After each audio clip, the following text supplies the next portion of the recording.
Spoke. Good morning, everyone. Good morning. Good morning again to you, Mr. Shimkus. He and I sat together for the last couple hours at our Republican conference. Today, the Energy Subcommittee, you'll read about it, right? The Energy Subcommittee is going to examine the benefits of our nation's hydroelectric resources and how we can improve upon the existing framework to more efficiently license and relicense non-federal hydropower projects in the U.S. And to help us better understand this complex and multi-agency process, we are joined by a great panel of experts representing 5 agencies that play a significant role in the hydro licensing process. So thank you for being here and appreciate you submitting your testimony to us in advance.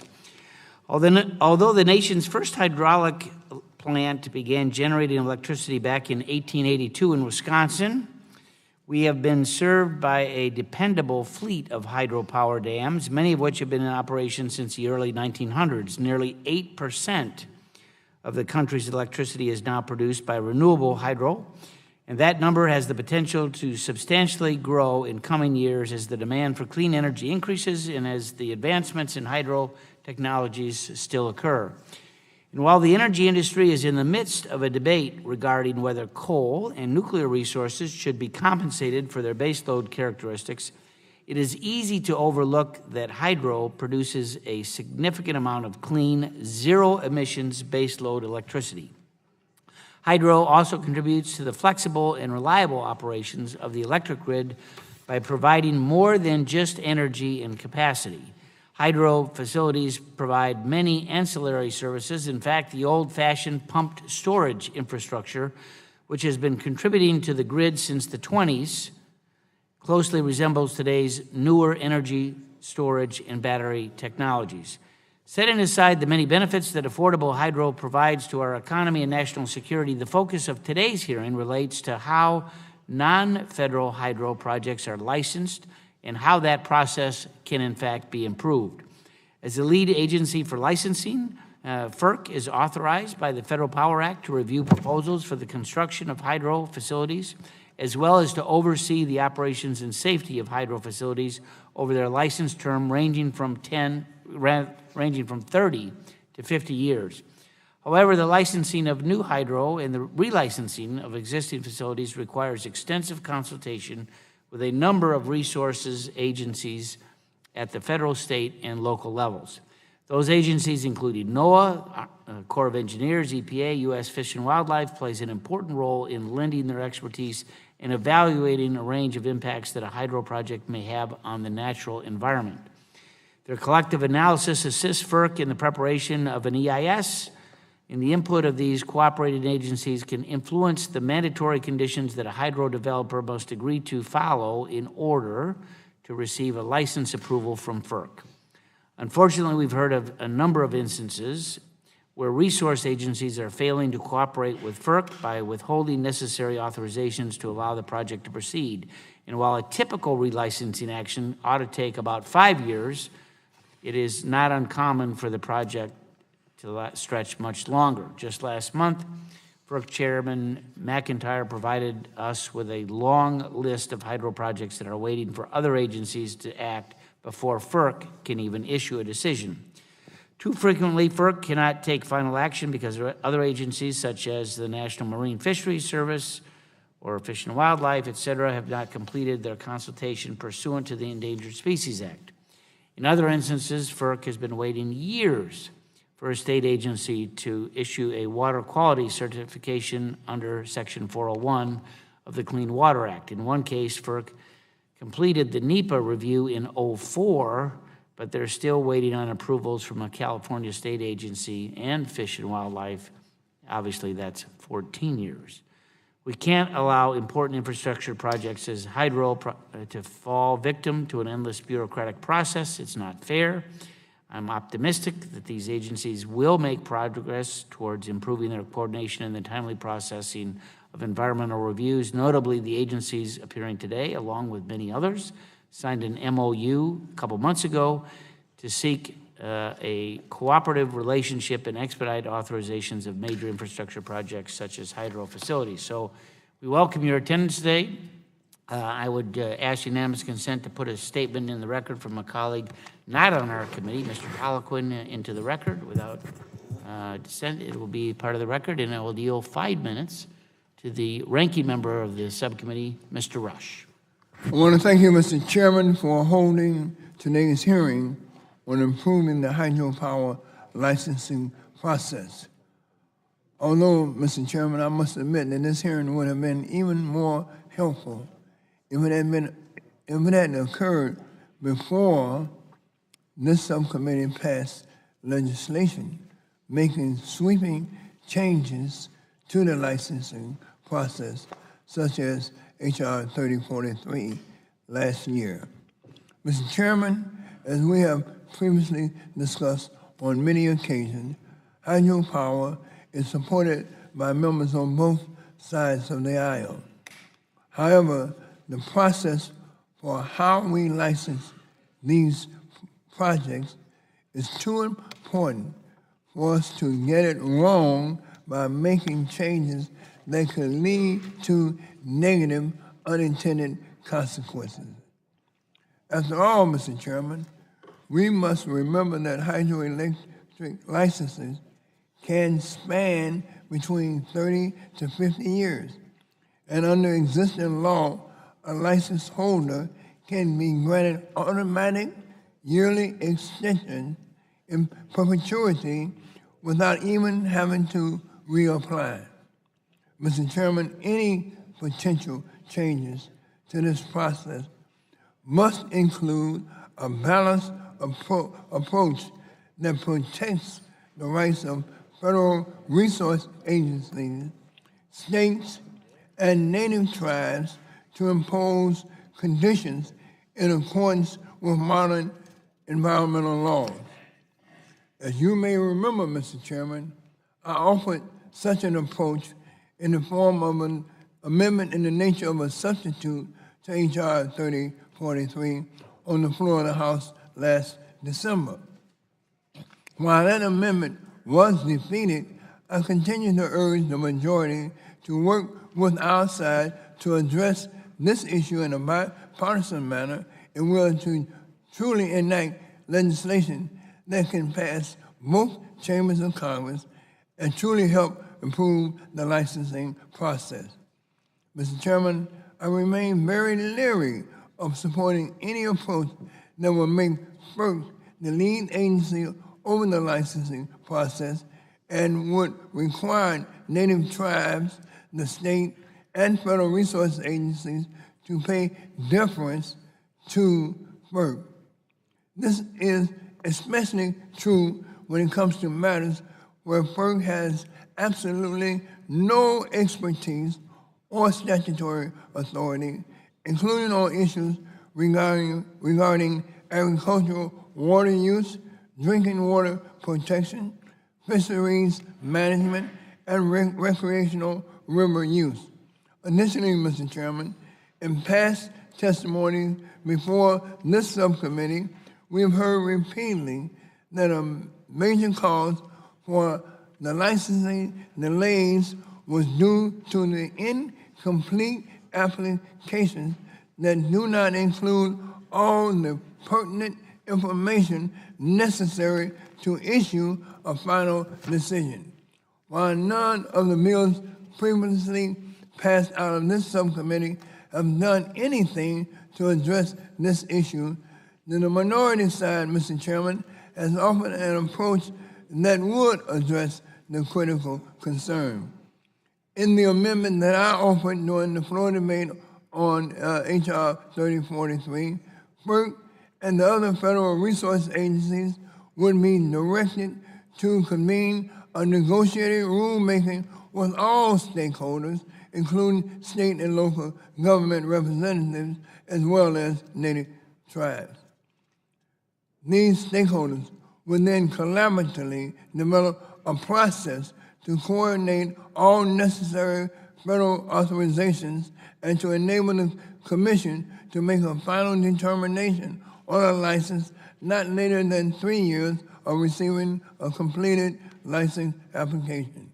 Mr. Chairman, I continue to oppose any modification, and I look forward to today's hearing, and I want to welcome all the expert witnesses to this subcommittee hearing. Thank you. Now yield back. Chairman yields back. Chair would recognize the chair of the full committee, Mr. Walden, from the good state of Oregon. Thank you, Mr. Upton. Good morning. And today's hearing will focus on ways to improve the hydropower licensing process. Hydropower, of course, is the nation's largest source of clean domestic renewable energy. Unfortunately, as those of us certainly in the West know, the lengthy and unpredictable project licensing process disadvantages hydropower when compared to fossil fuel generation and other renewables, such as wind and solar.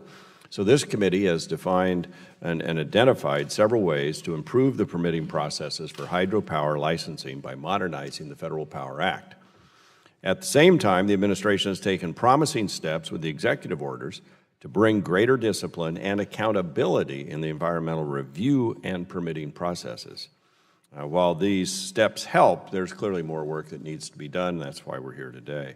We need to make this process more predictable, more transparent, and more efficient. The purpose of today's hearing is to hear directly from those agencies most closely involved in the hydropower permitting process to see what specific measures have been taken to increase efficiency and effectiveness of your respective reviews. Today's hearing will also allow for a deeper discussion about the benefits of real statutory reform, such as those that have already passed through this committee and, by the way, through the House floor. And given what's at stake, I'm optimistic our colleagues in the Senate will eventually be able to pass companion legislation so we can finally get these bills across the finish line. Now, you know, hydropower is clearly near and dear to my heart. My district has a lot of the major main stem dams along the Columbia River and certainly up the Snake River as well. Our district's impacted in Oregon and, of course, Washington and Idaho.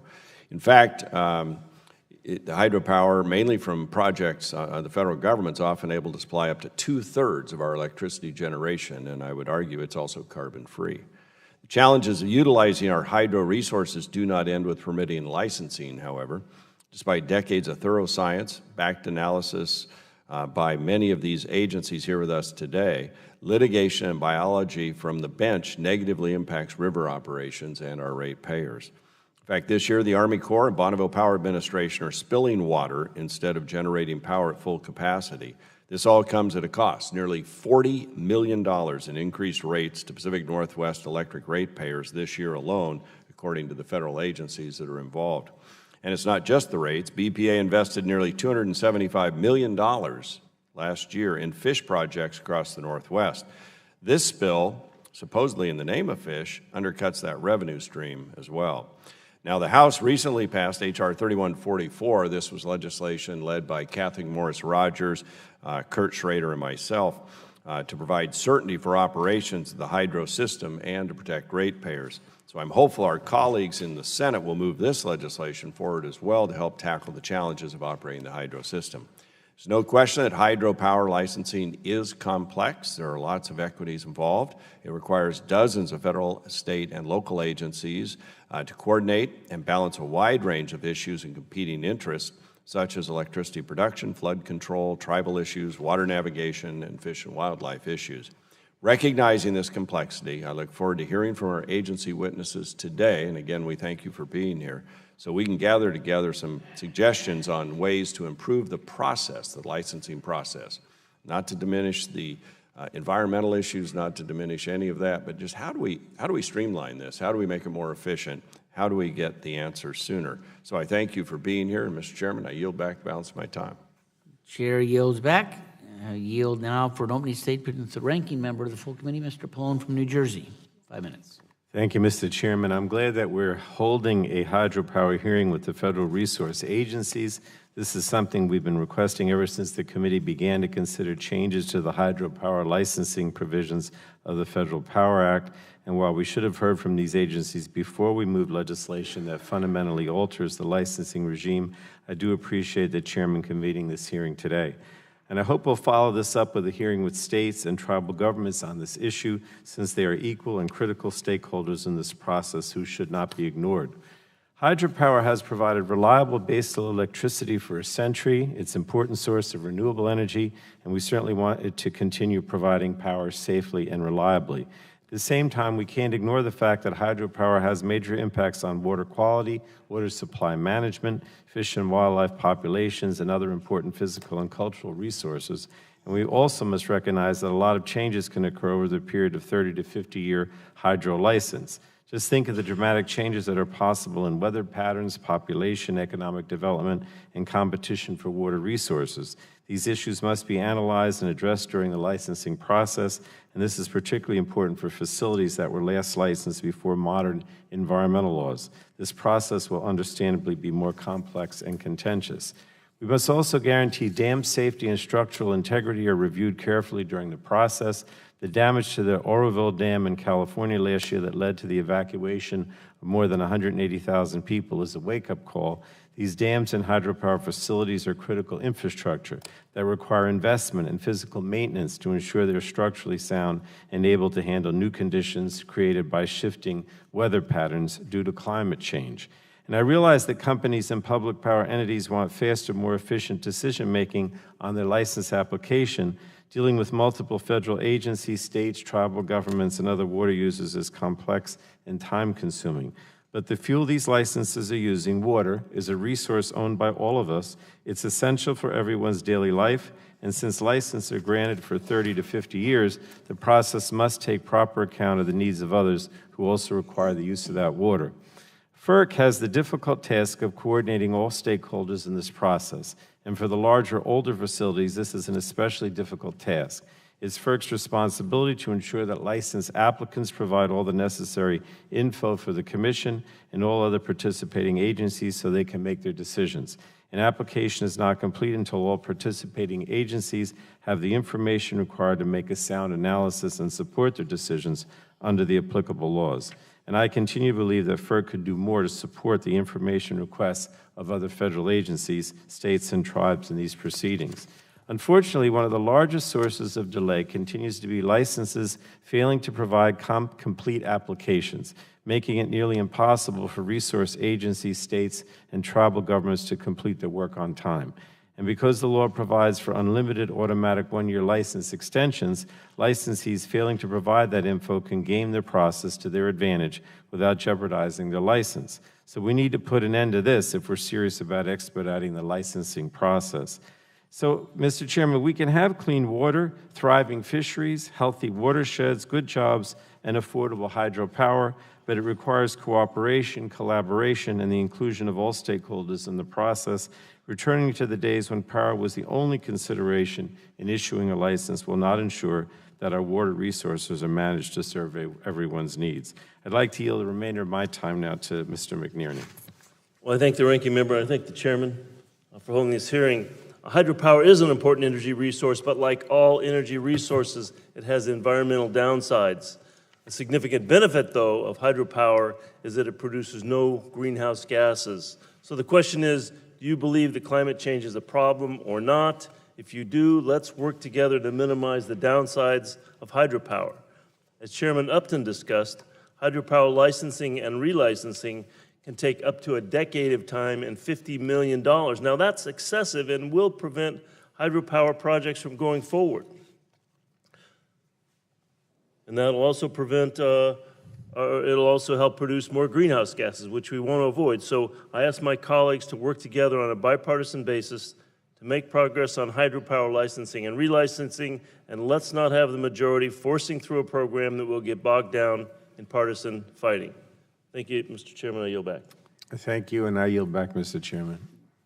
Gentleman yields back. Thank you. All members' opening statements will be made part of the record. Again, to our panel, thank you for your statements.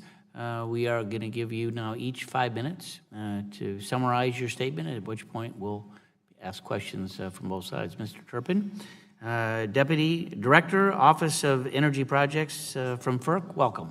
Thank you, sir. Well, good morning, Chairman Upton, Ranking Member Rush, and members of the committee. My name is Terry Turpin, and I am Director of the Office of Energy Projects of the Federal Energy Regulatory Commission. The office is responsible for taking a lead role in carrying out the Commission's duties in siting infrastructure. This includes non-federal hydropower projects, interstate natural gas pipelines and storage, and liquefied natural gas terminals. Thank you for the opportunity to appear before you today to discuss hydropower permitting and the Commission's processes for conducting the environmental reviews under the National Environmental Policy Act. As a member of the Commission staff, the views I express in this testimony are my own and not necessarily those of the Commission or of any individual commissioner. The Commission regulates over 1,600 non-federal hydropower facilities, projects at over 2,500 dams, which represents about half of the hydropower generating capacity in the U.S. Under the Federal Power Act, the Commission acts as the lead agency for conducting the environmental review for both relicensing actions and for original licenses. To support these activities, Ferc has established procedures to give stakeholders the opportunity to participate in collaborative public proceedings where all significant issues are identified and studied. The Commission must also ensure compliance with many statutes, including the Coastal Zone Management Act, Wild and Scenic Rivers Act, National Historic Preservation Act, Endangered Species Act, and the Clean Water Act. These statutory requirements, along with those of the Federal Power Act, give multiple agencies a significant role in the licensing process. The Commission has for many years worked closely with other federal and state agencies to complete reviews of infrastructure projects in an expeditious, coordinated, and transparent manner. Since fiscal year 2010, the Commission has issued 180 hydropower licenses and small hydropower exemptions, authorizing approximately 13 gigawatts of generation capacity.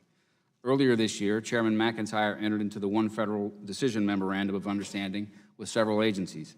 This MOU, which calls for a goal of completing action on all governmental decisions within 2 years, should encourage agencies to redouble their efforts in actively participating in the review process, as well as in communicating their analysis needs to each other and to project sponsors so that the review process becomes more predictable, transparent, and efficient.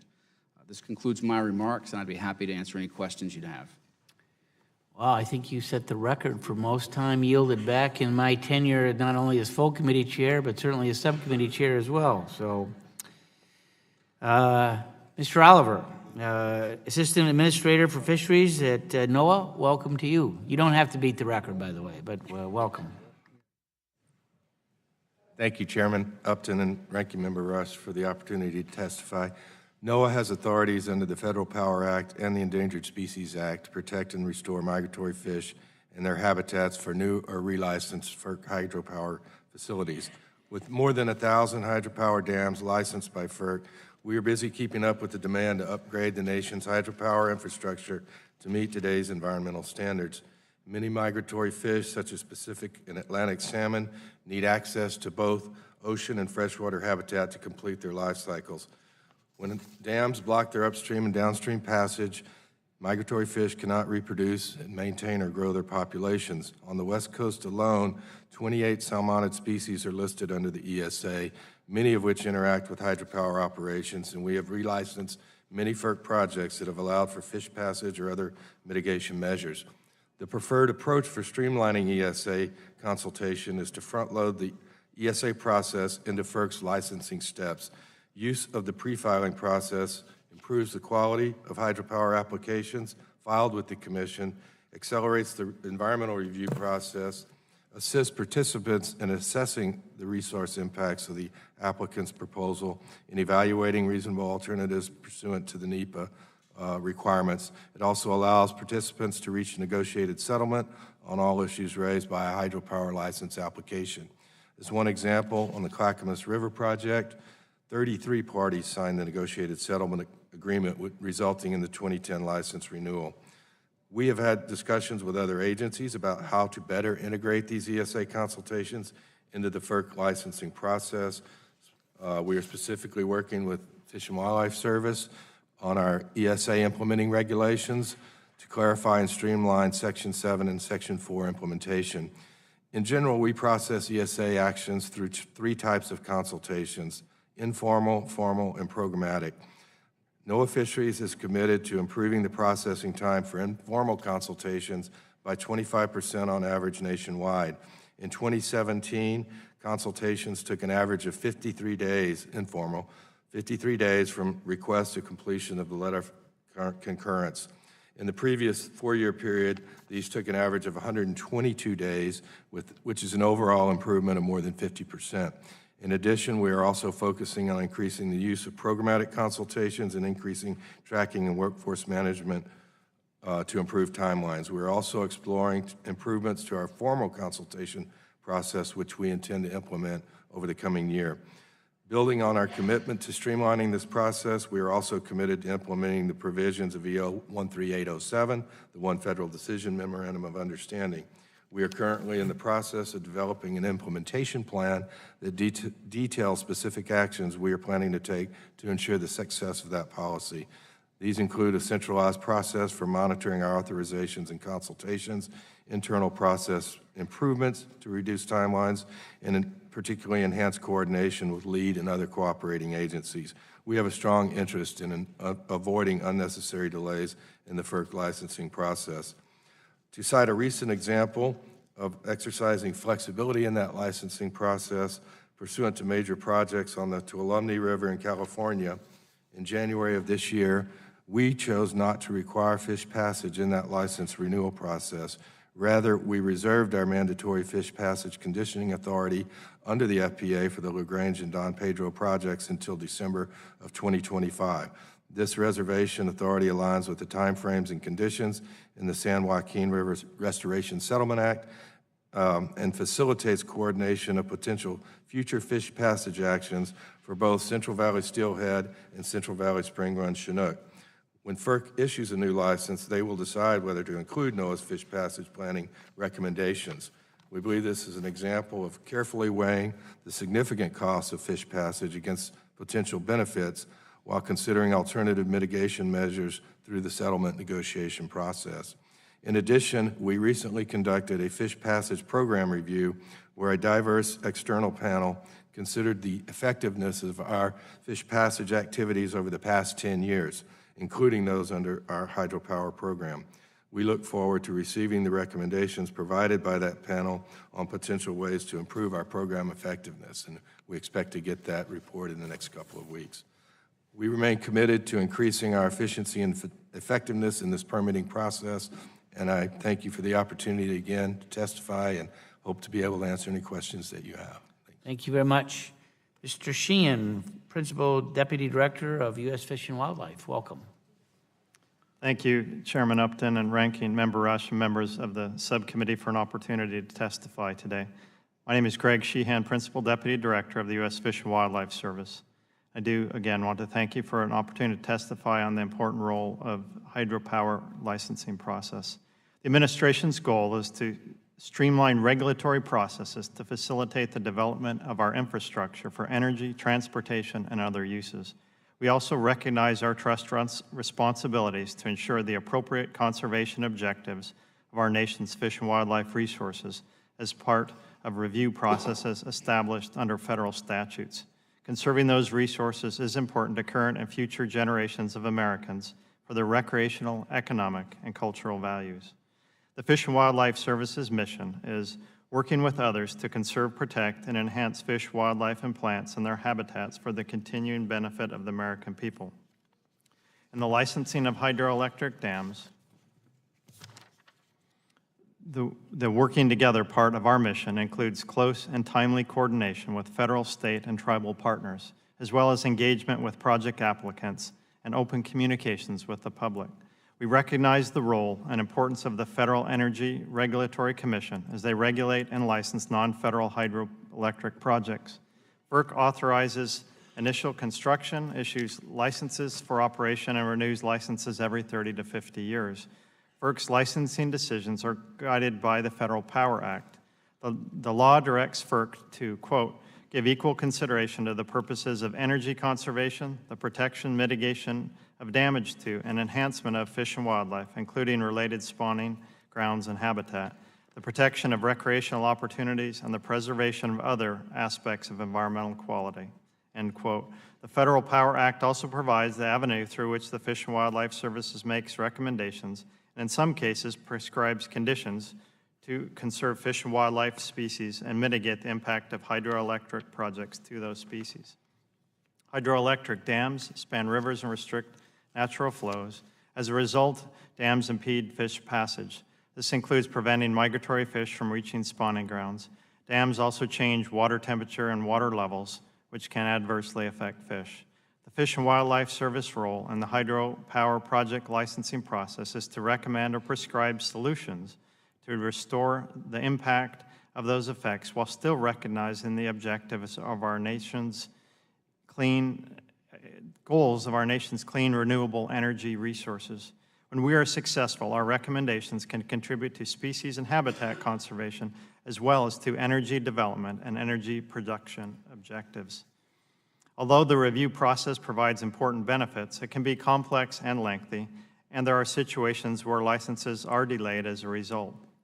As the Fish and Wildlife Service works to achieve our conservation mission, we must also recognize the importance of hydropower to the administration's energy objectives. We are working within the federal family to make sure we're efficient in implementing the law. One example, as you've heard already today, is President Trump's Executive Order 13807, establishing discipline and accountability in the environmental review and permitting process for infrastructure. This executive order includes a framework to coordinate environmental reviews and authorizations under one lead agency. The goal is to facilitate improved coordination and timely decisions. This April, the federal agencies involved in the permitting process, including the Department of Interior, signed an MOU on one federal decision to implement the executive order and fulfill the President's goal of completing permitting decisions within 2 years.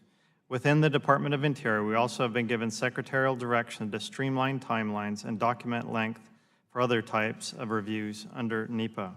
We're committed to improving the review process to facilitate environmentally sound hydropower operations through timely, transparent, and predictable reviews.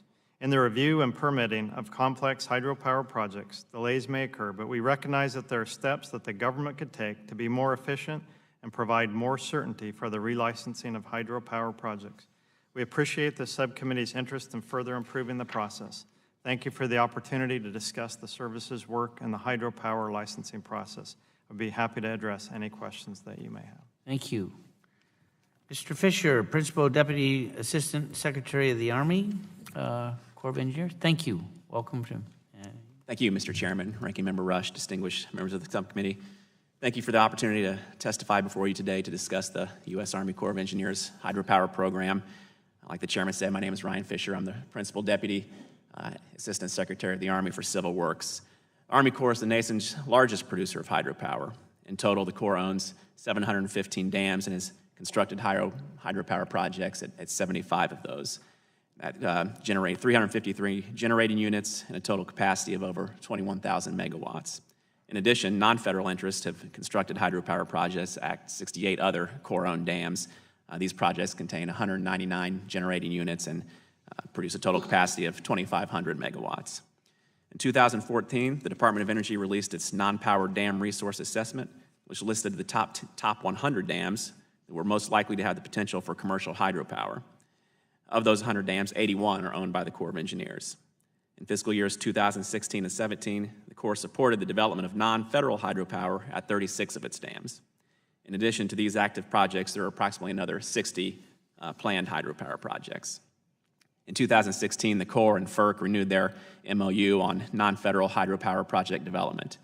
In addition to renewing mutual commitment to early involvement and proactive participation, the two agencies laid out a synchronized, two-phased environmental review process to be used during non-federal hydropower development at Corps-owned dams. This MOU reflects the commitment by both agencies to work together to facilitate non-federal development of hydropower projects at Corps-owned dams when it is appropriate. Section 14 of the Rivers and Harbors Act of 1899, it's often referred to as Section 408, provides the basis for the Corps review of requests by non-federal interests to construct a hydropower project at a Corps-owned dam. Section 408 provides the Secretary of the Army the authority, upon the recommendation of the Chief of Engineers, to grant permission to other entities for the permanent or temporary alteration or use of any Corps Civil Works project. In order to address concerns we've heard from the public about the 408 process, the Corps has already implemented a few improvements. For instance, Section 408 decisions are being delegated to the lowest level possible. This has resulted in more than 95% of such decisions being made at the Army Corps district level. Additionally, the Corps has clarified when Section 408 permission is or is not required, and has further clarified when the requirements of Section 408 may be met by another Corps authority or process, which has resulted in the reduction of redundancies. The Corps recognizes the importance of establishing a one federal decision structure for environmental reviews throughout its program, with the goal of shortening environmental review timelines while still protecting the environment, including the need to eliminate redundant and unnecessary reviews, concurrences, and approvals, as well as the importance of firm deadlines to complete reviews and make timely decisions. As a member of the Federal Permitting Improvement Steering Council, which facilitates the statutory responsibilities identified in the FAST-41 Act, the Army works with fellow council members to improve the timeliness, predictability, and transparency of the federal environmental review and authorization process for covered infrastructure projects. In addition, the Corps is working to incorporate the objectives as FAST-41 and the Executive Order 13807, One Federal Decision, into its directives, its manuals, its policies, and plans. For example, where Ferc is the lead agency on a proposed federal action that will also require a Corps approval or permit, the Corps works closely with Ferc as a cooperating agency under NEPA. This enables the Corps to ensure that the information prepared by Ferc is able to support a decision by the Corps under its Section 408 authority and any other Clean Water Act permits that might be applicable. The U.S. Army Corps of Engineers is responsible for the dams that it owns and operates. Where consistent with the other authorized purposes of this infrastructure and other applicable law, the Corps stands ready to support the needs of non-federal hydropower development. This concludes my testimony, Mr. Chairman. I thank you for being here, and I look forward to answering any questions you might have. Thank you. Thank you.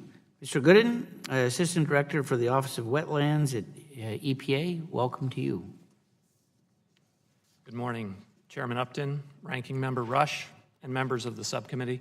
I am John Gooden, Acting Director of the Office of Wetlands, Oceans, and Watersheds at the Office of Water at U.S. Environmental Protection Agency.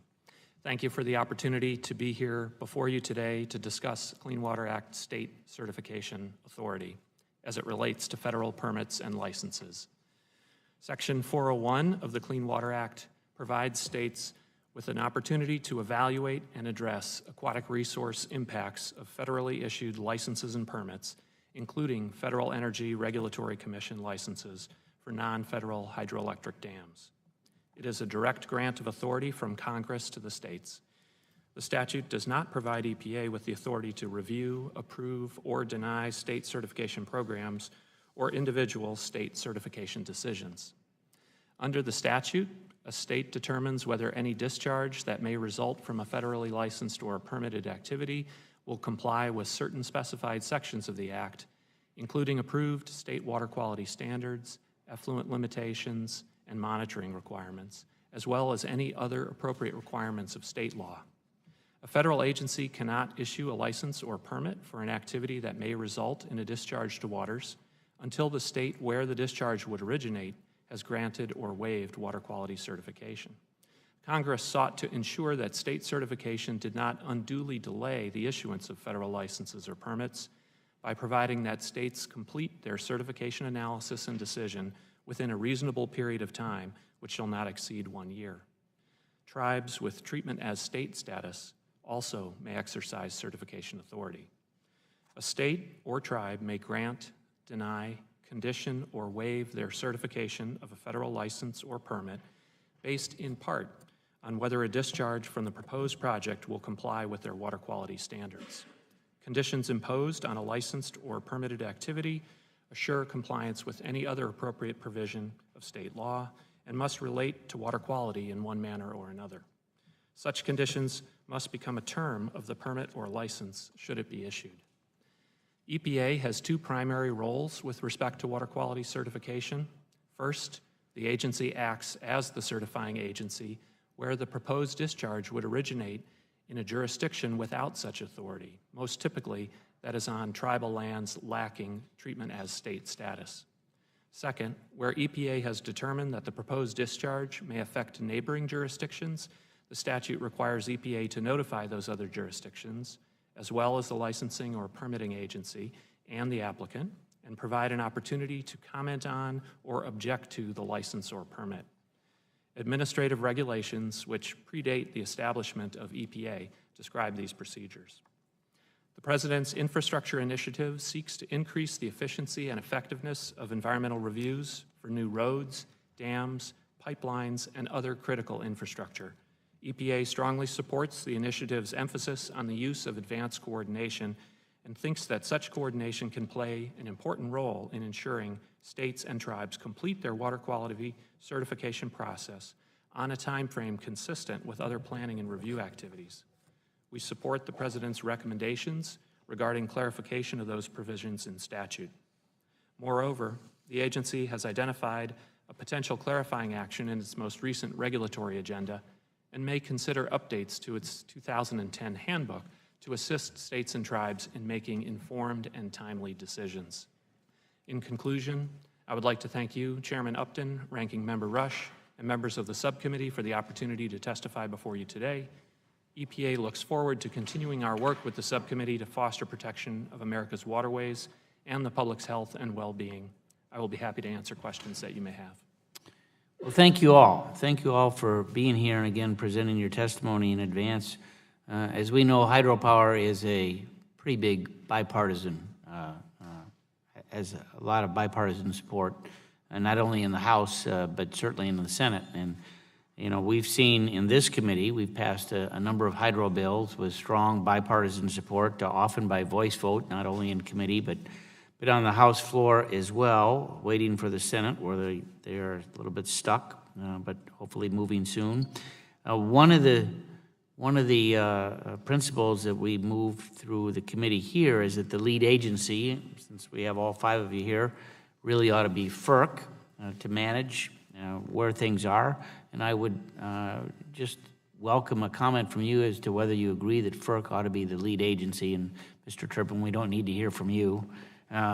Even though you don't speak for the agency, as you said, we'll presume that you are in that point, but maybe just if you would like to concur that Ferc ought to be the lead agency on this, one that we're working together, if you could give a response, yes or no, that would be great, or expand on it if you'd like. Mr. Oliver? The short answer, Mr. Chairman, is yes, our responsibilities within fisheries are really similar to U.S. Fish and Wildlife Service with regard to the ESA consultation aspect of it, and we are rarely, if ever, and I don't think this will change under the one federal decision, the lead agency. We are cooperating and our consulting agency. Mr. Sheehan? I would concur very much with what Mr. Oliver just shared. You know, certainly we respect and look for that guidance out of FERC as we move through these processes now, and I think that will continue. Certainly we've got other laws, Endangered Species Act and all that both NIMFs and ourselves have to address, but you know, I think there's always more we can do together better, and we look forward for feedback that comes from Congress itself to help us instruct that. Mr. Fisher? Mr. Chairman, I would concur as well. We have a MOU in place with FERC. I just renewed it a couple years ago in 2016. We're a cooperating agency. FERC is the lead agency, and it's worked well for us as long as the Corps continues to focus on some of the internal 408 Section 408 permissions. We'll be just fine with FERC as the lead agency. Mr. Gooding? Thank you for the question, and EPA supports the coordinated Softball. It's a softball question. the coordinated activity and would concur that FERC is the appropriate lead. Now, I'll say that FERC provided us with a list of 21 different pending projects. Some of them are fairly lengthy in terms of how long they've been in the queue. I think there's one that's been there almost, what, 18 years? 14 years. I don't know, Mr. Sheehan, you indicated that since 2010, you all have seen 180 projects, you said in your testimony, move through the process. What's happening to some of these that have been longer than 2, 3, 4 years that are on that list at 21? Are there some additional steps that you're taking to focus on those? Are they particularly troublesome? What's your reaction on where we are as it relates to those? Mr. Turpin? So those in the table we provided, I think predominantly they're relicensing actions, and so I think what we see there a lot of times are facilities that were built long before a lot of the environmental laws, and so there's a lot of very complicated, contentious issues that are involved in those. I think you look at the list, a large part of them are in a very few number of states that their water quality cert process has a large implication for the timing of it. And then some of them are in areas where there have been additional species listed since the commission completed its review, and so we have to kind of go back and coordinate through that. So we do outreach to all the entities involved on those to try to get updates and to try to help move the process along, but it always comes down to the priorities of those agencies and their resources. So I think each of you talked about the MOU that was signed. Is there some effort to try and focus on those that have taken already longer than 2 or 3 years in the next couple of months? So on Ferc staff's part, we're setting up the implementation plan for the one federal decision with a rollout later this summer, and I mean, there's all that's going to be sort of across the board outreach to all the agencies involved to try to get things moving, not just on those specific projects, but on everything. Time has expired. I yield to the ranking member of the subcommittee, Mr. Rush. Once again, Mr. Chairman, I want to thank you. I want to direct my question to Director Turpin. As I mentioned in my opening statement, I previously ordered an amendment during Florida made on H.R. 3043 that would direct FERC and federal resource agencies to convene a negotiated rulemaking within 90 days of enactment with state and local representatives, native tribes, and other stakeholders. The purpose of this collaborative approach would have been to develop a process to coordinate all necessary federal authorizations and enable the Commission to make a final decision on a license within 3 years of receiving a completed license application. Director Turpin, in your opinion, how would this type of approach, where stakeholders are brought into the process early on and their input is considered, how would it impact the application process? And once Director Turpin completes, I'd like to ask all the other panelists if they had an opinion about the impact of this type of approach on the application process. Thank you, sir. That essentially is an approach we take on a project-by-project basis. There's a significant amount of outreach, whether it's under the integrated license process or by the applicant on the traditional licensing process. That sort of outreach and negotiations are done on a case-by-case basis. We last did a more sort of programmatic approach like that, I think, in about the mid-2000s when we looked at the ILP process. And so we'd gotten all the stakeholders in to sort of help design. That was a little bit more focused on relicensing as opposed to original licenses, and I think since then we've seen a lot more originals come in. But by and large, the original licenses are done typically, the median time for those is well under 2 years, or 3 years to start with.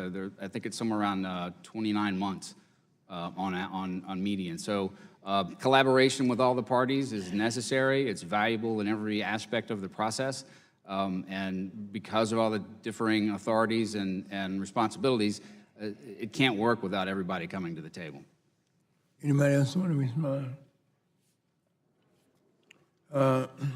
I want to ask a second question here. Deputy Director Sheehan, how is the work of the Fish and Wildlife Service affected in instances where licensees provide incomplete information in their application? Are there strict deadlines in place for applicants to submit all of the necessary information? And what are the enforcement mechanisms where an applicant does not meet these deadlines? And again, I want to ask if any of the other members have any opinions on how incomplete applications impact overall timelines for final decisions.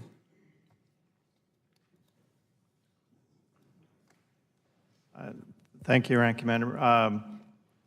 I think your first question revolved around timelines. What are the requirements? We don't, at the Fish and Wildlife Service, impose timelines. We really are working under a framework of timelines that Ferc, who's a lead on this effort, gives us. And as a cooperating agency, if we feel there's insufficient information on a permit application, we would return back to the applicant and try to get that as rapidly as possible. So I think that's how we try to move through this, and that needs to be done timely on both our part and the applicant's part if we're going to keep the overall timelines in check, as was mentioned by Mr. Turpin. Anyone else want to respond? Yes, sir. Ms. Nava. Yes, sir. I would say, when some of these projects take what seems like an inordinately long time to get the process, it can be a number of reasons or the combination of several factors, but in many cases, one of the most important, and this was mentioned earlier, is to get a complete package which to evaluate and which to consult on. And we have to have an license application package that has sufficient definition of the proposed action. In some cases, the proposed action itself is not crystal clear, and it has to have sufficient information upon which for us to do an evaluation. And in many cases, we get an application and we say, we're sorry, it's not complete or it's not specific enough, and there's a back and forth process, and there's not a specific timeline, and perhaps that's part of the problem, is that it can drag out because we go back and forth, and eventually, and during that period, new information can come into play. The proposed project action can change. New species can get listed during that time. A number of other factors can exacerbate that time, but it is important to get that initial complete application that very clearly describes the project and very clearly provides us the information on which to base it. And so getting that back and forth that occurs to get to that point can often take years. Well, thank you, Mr. Gentleman. Now you're back. Thank the gentleman. Now recognize the ranking member of the full committee, the gentleman from Oregon, Mr. Wall. Or the chairman of the full committee. Chairman of the full committee. Not the did I say ranking that? member. Oh, sorry about that. Yeah. Good morning.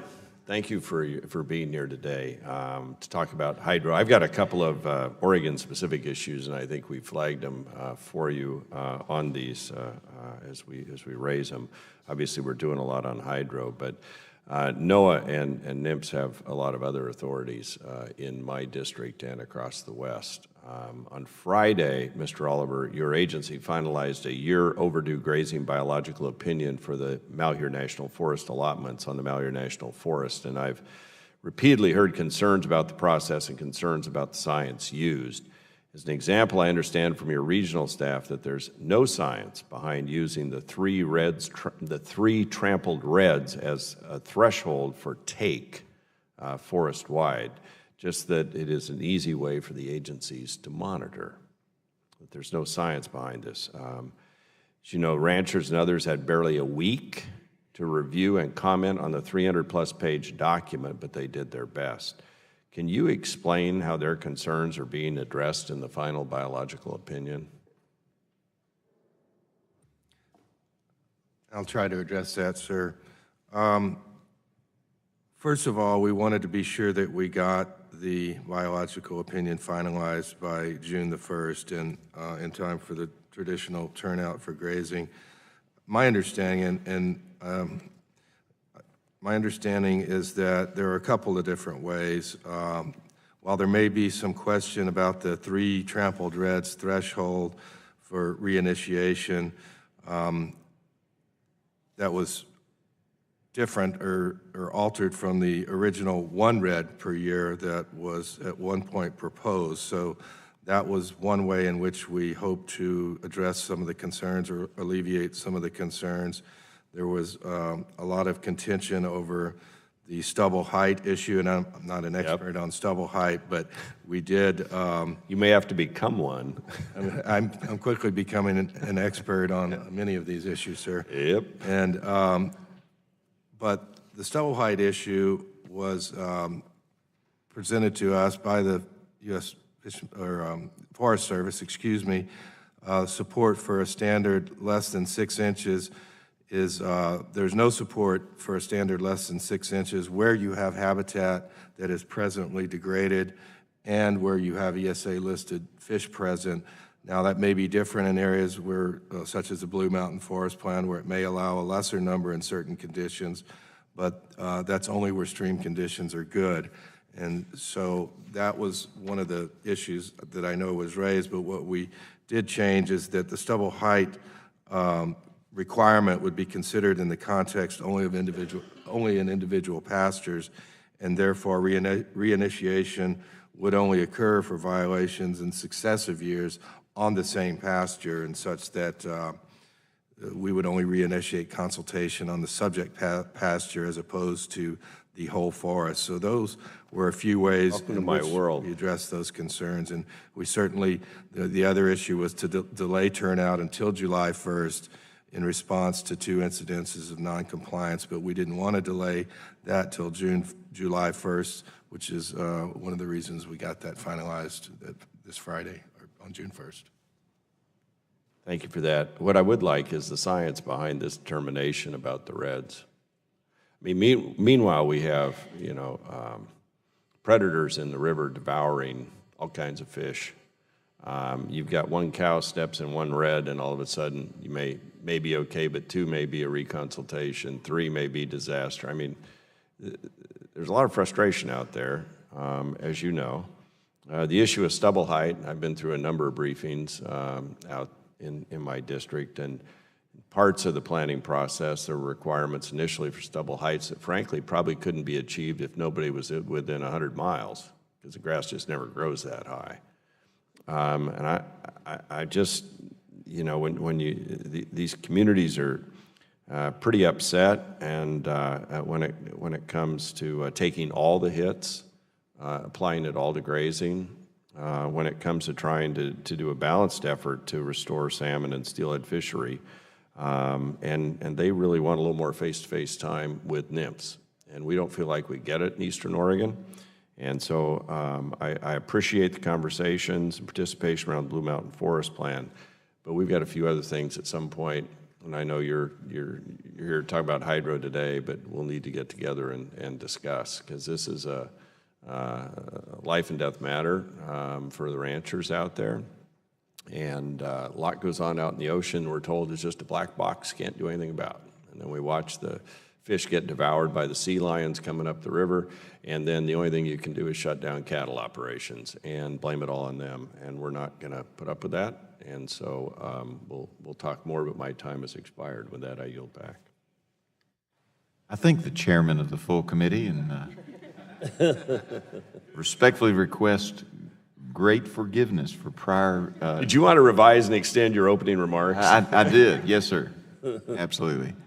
Thank you very much. Now recognize the gentleman from California, Mr. McNerney, for 5 minutes. Well, I thank the chair, and I thank the witnesses this morning. Mr. Turpin, several groups filed motions with the commission during the relicensing in 2005 for the Oroville facility, arguing that Ferc should require a licensee to install concrete-lined emergency spillway because the existing structure was not adequate. The commission did not require this, but it was certainly a concern that needed much more serious consideration. The facility was not able to handle the high flow rates encountered during the flood, and we came very close to catastrophic damage. What adjustments have been made, given this experience, to ensure that dam safety issues raised during relicensing are thoroughly investigated? So after Oroville, we had gone out to both request, of course, that DWR put up a forensics team, and we also stood up a team internally of independent consultants to look at our own process, to kind of go through the inspection process, our review process, to see, is there something that we could have done on our side that could have headed that off, or is something that we're routinely missing? That panel is still investigating, and I expect results back sometime this summer or later this year. And with that, we'll then go through our program and sort out what changes we need to make. Okay, please contact my office with those results, and let's go over those together. Mr. Turpin, again, on another subject, any reason why legislation would not require applicants to provide all necessary information for FERC to make timely decisions? I think the question of what's the necessary information is a bit hard to pin down in regulations. Most of the time, I mean, we do have regulations that lay out what the minimum filing requirements are and what the sort of first shot is, but oftentimes the project issues are so specific or so varied that there's a lot of back and forth data requests that need to happen as issues are raised through the NEPA process so that folks can get the right data. I don't think it would be possible to lay out just sort of a checklist of everything that anyone could ever think that might apply. I think to do that, you end up, that one-size-fits-all ends up with sort of an over-complexity for a lot of projects that isn't needed. And we tend to handle it with a minimum level to get in the door and then additional data requests. When we have applicants that provide information quickly or that are responsive, the process works very well. When we have applicants that don't provide it, or we have agencies that don't let folks know what information needs they have, that tends to gum it up a bit. Okay, so you can work on a case-by-case basis to make sure the applicants are providing the information that you need as a licensing agency. There's a measure in HR 3043 that grants FERC the authority to set deadlines for decisions by federal agencies. Do you see that as necessary? I think in every circumstance I've seen language like that. I mean, there's a couple issues. So first, the Commission has routinely done that. I mean, under the FPA and the NGA, the Commission already attempts to set schedules for agencies to kind of keep the process moving. But none of that overrides these agencies' independent authority for the processes under their own statutes. Most every language I've seen that's been enacted or been proposed along those lines includes language that points to the fact that these other statutes have their own independent timelines and that this can't override that. So you've sort of always got that out or that conflict that's built in. Thank you. Has implementation of FAST 41 been good? Has the outline dashboard been helpful in agencies and project applicants? I think it has been good. There hasn't been a lot of projects that have nominated themselves for coverage. The majority of the ones that are on there were ones that were open at the time that the law was passed. The effect of that, as well as the administration's interest in infrastructure, I think has really been to get agencies to pay attention to the sort of maybe smaller activities that feed into the larger licensing process. And so we have seen a lot more diligence and a lot more turnover in the information that comes in and in processes moving forward. Good. Given that hydropower licenses are awarded for long periods of time, significant changes can happen due to climate or other causes. How does FERC account for these changes during consideration of a license renewal of long-term projection of change? So there's a couple ways. First, we're basing our look at impacts on the historical record. So, you know, as climate change being a geologic sort of scale event, anything that's been going on is already going to be reflected in the projections that go forward. Secondly, there are reopeners in cases, as well as the general approach is one of adaptive management. When you're issuing a license that's 30 to 50 years long, you have to have processes in there that will allow for adjustments throughout that life, or else it's just not possible to do anything that makes a lot of sense. Okay, thank you, Mr. Chairman. I yield back. Thank the gentleman. Now recognize the gentleman from Ohio, Mr. Latta, for 5 minutes.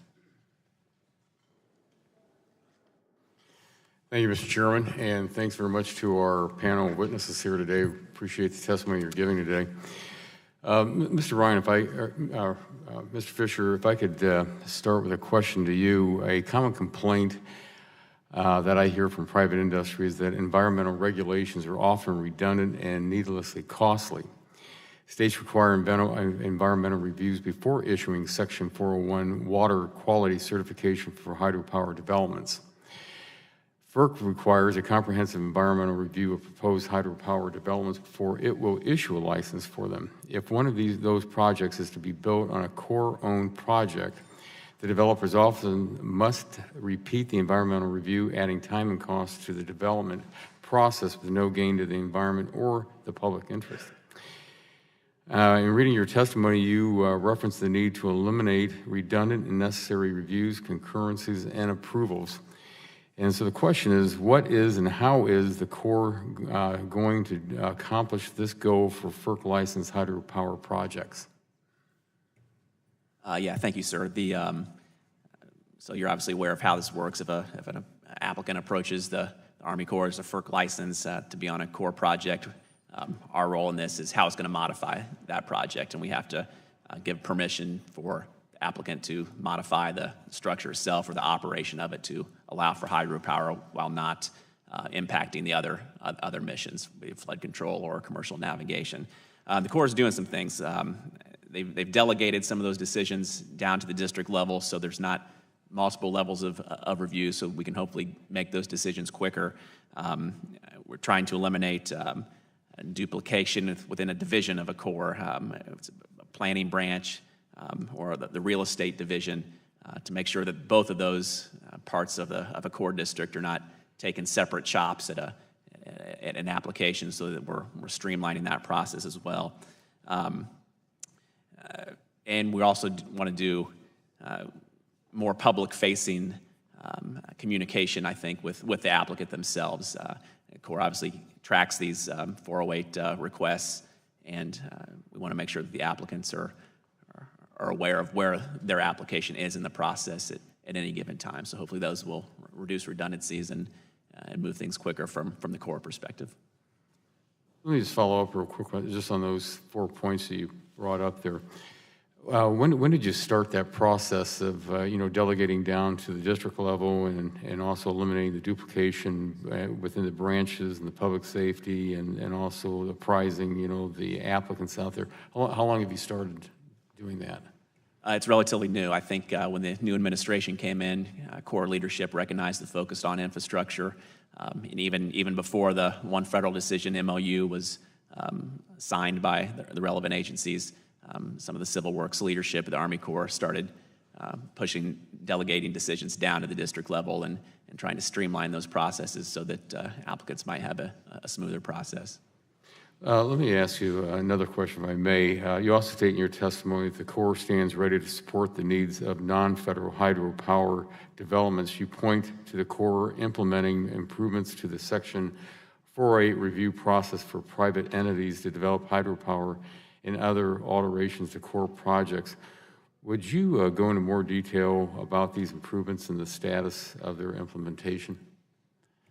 Sure. I think some of the ones I just outlined, that's exactly what I was talking about, the delegating of districts and the eliminating the redundant reviews of a planning branch and a real estate branch. So that's kind of what I was referring to. The second part of that question there, the Corps will continue to do that. I think the one federal decision memo forces some of that. We're currently doing implementation plans, as are the other agencies. Those are due on the one federal decision MOU in July. So we'll hopefully see more initiatives, and we'll continue to identify, as we talk to applicants that identify issues, we will certainly consider those, and the Corps will look to continue to streamline and eliminate any redundancies.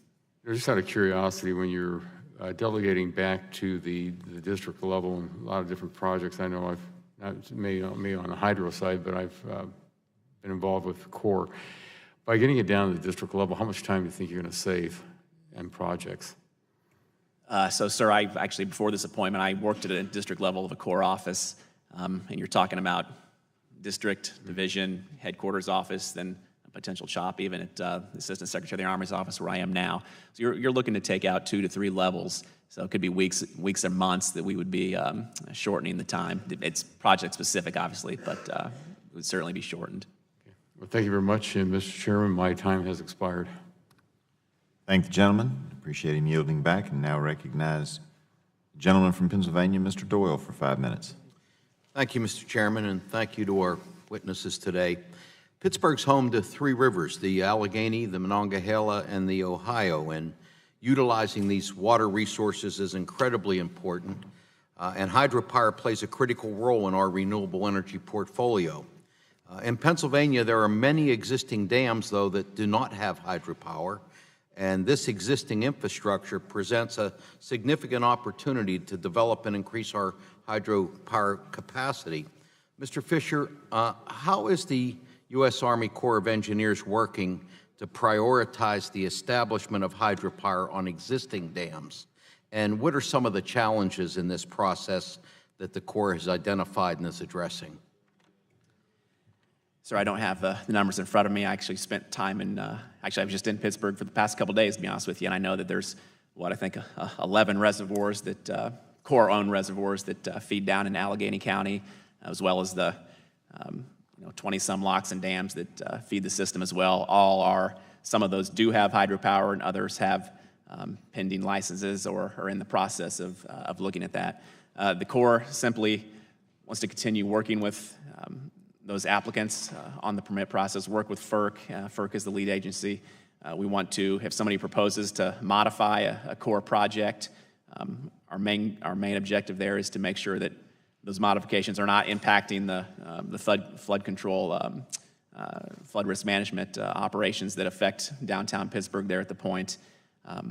Well, at the same time, it's about balance, right? It's about balancing that need for the hydropower with the other environmental concerns and improving the economic environment as well. But does the Corps intend to construct any more hydropower projects on your existing dams?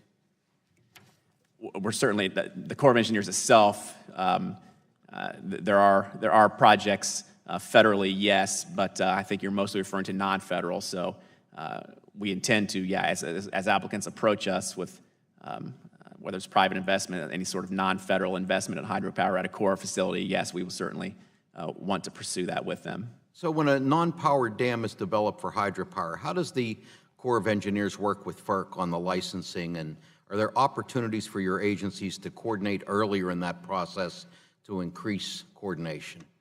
The MOU we've signed with them, and we just recently renewed it in 2016.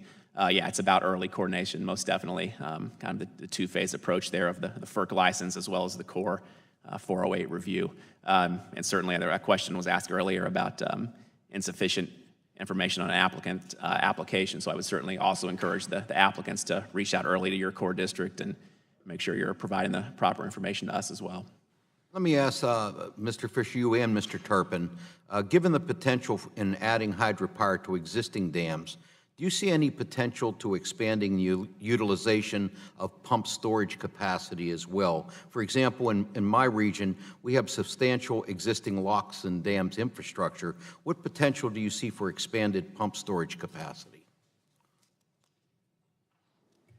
So that might be one I have to get back with Corps staff and review and come back to you on.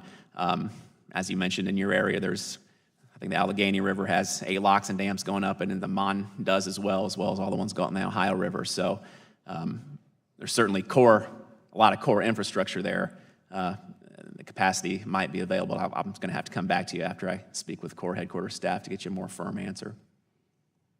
Mr. Turpin, you have anything to add to that? There's a tremendous amount of interest, I think, on the private sector with pump storage. I know we have a number of applications or of processes underway. I don't know an exact number, and I have to get back to you, but it does, given the benefits of storing the energy, it does always present good opportunities for the nation. Mr. Fisher, you mentioned in your testimony that the Corps recently made several changes to the Section 408 related non-federal use of Corps Civil Works process. What's the timeline for finalizing that draft policy? So as it relates to one federal decision, I think all of our agencies are looking at July 9th, I believe, is the deadline for that. But overall, separate from one federal decision, the Corps continues to look at any time an applicant approaches us with an idea. There's not necessarily a timeline to get it done, but we want to consider that and see, always continually look at how we're doing this 408 process and make continual improvement at any time. Thanks. Mr. Chairman, thank you. I yield back. I thank the gentleman for yielding back. Now I recognize the gentleman from Virginia, myself. for 5 minutes. I'm going to pick up or similar to what Mr. Doyle was just asking related to pump storage. I had a bill last year on closed loop pump storage, and the question that he asked was, what is the potential? Of course, what we're looking at is maybe using some of our old coal mines and having the closed loop pump storage in there, or some other closed loop pump storage possibilities. But the bill was put in to kind of streamline the regulatory process, so I'm guessing I need to know both on Mr. Doyle's potential projects where there's already a lot of infrastructure, or on others, what is FERC doing, or any other agency that wants to answer, to try to streamline the regulatory process to make it easier if you already have the infrastructure there, as we do in the mines. There's already electricity and roads and all kinds of things. In Mr. Doyle's case, he's already got the dams built. What are we doing to try to streamline that regulatory process so we can make this a reality? Because there is a lot of potential. So, I would say that we approach that, well, fundamentally, we're always looking for ways within the existing authority of the commission to make things move along better. But also on a case-by-case basis, as we have projects, especially for projects that don't involve a lot of issues or a lot of infrastructure additions, they, by their very nature, end up sort of being streamlined in the process. So we did the 2-year pilot program a couple of years ago, or a report to Congress on that. And there, I think that demonstrated that it's under the existing processes. It is not a stretch at all to get things done under 2 years and even faster when you've got something that doesn't involve a lot of issues, that doesn't involve a lot of new infrastructure.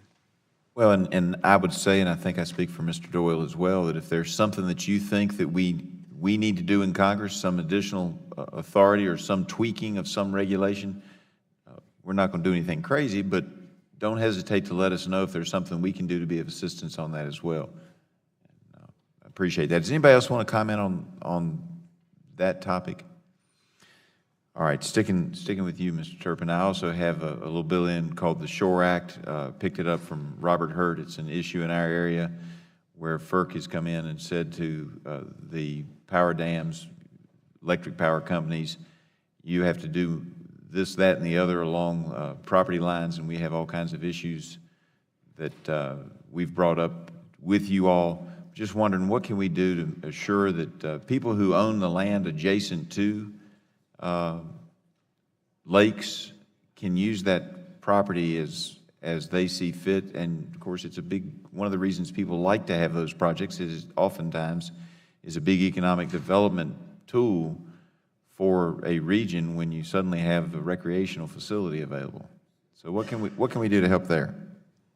I think a lot of those sort of hot issues around that topic come from the fact that it's predominantly a land rights issue between the landowner, the adjacent landowner, and the power company that has either the flowage easement or the deed to where the high water mark is. The commission is not involved in adjudicating those property rights. So when a license is first issued, the commission looks at within the property boundary to balance all of the recreation and development uses around there, but it's really up to the applicant who owns that land to then monitor and to be certain that those things occur within their property. But here's what we've been discovering is that FERC is saying you have to do this, that, or the other, and folks are to the power company. So the rules have changed within the last 10 years. And at least the power companies are coming in and saying, no, wait a minute, you have to keep this clear, or you have to do this, that, or the other.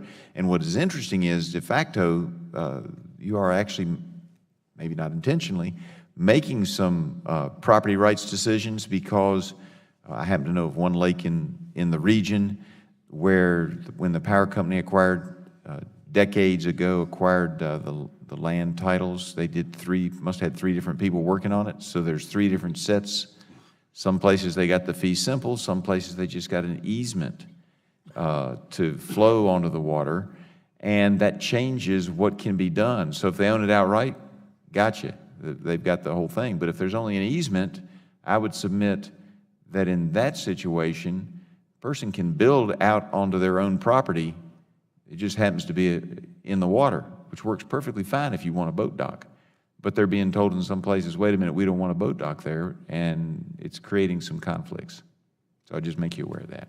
I see my time is up, and I yield back, and now recognize Mr. Tonko of New York for 5 minutes. Thank you, Mr. Chair. And thank you to our witnesses for testifying on an important topic here today.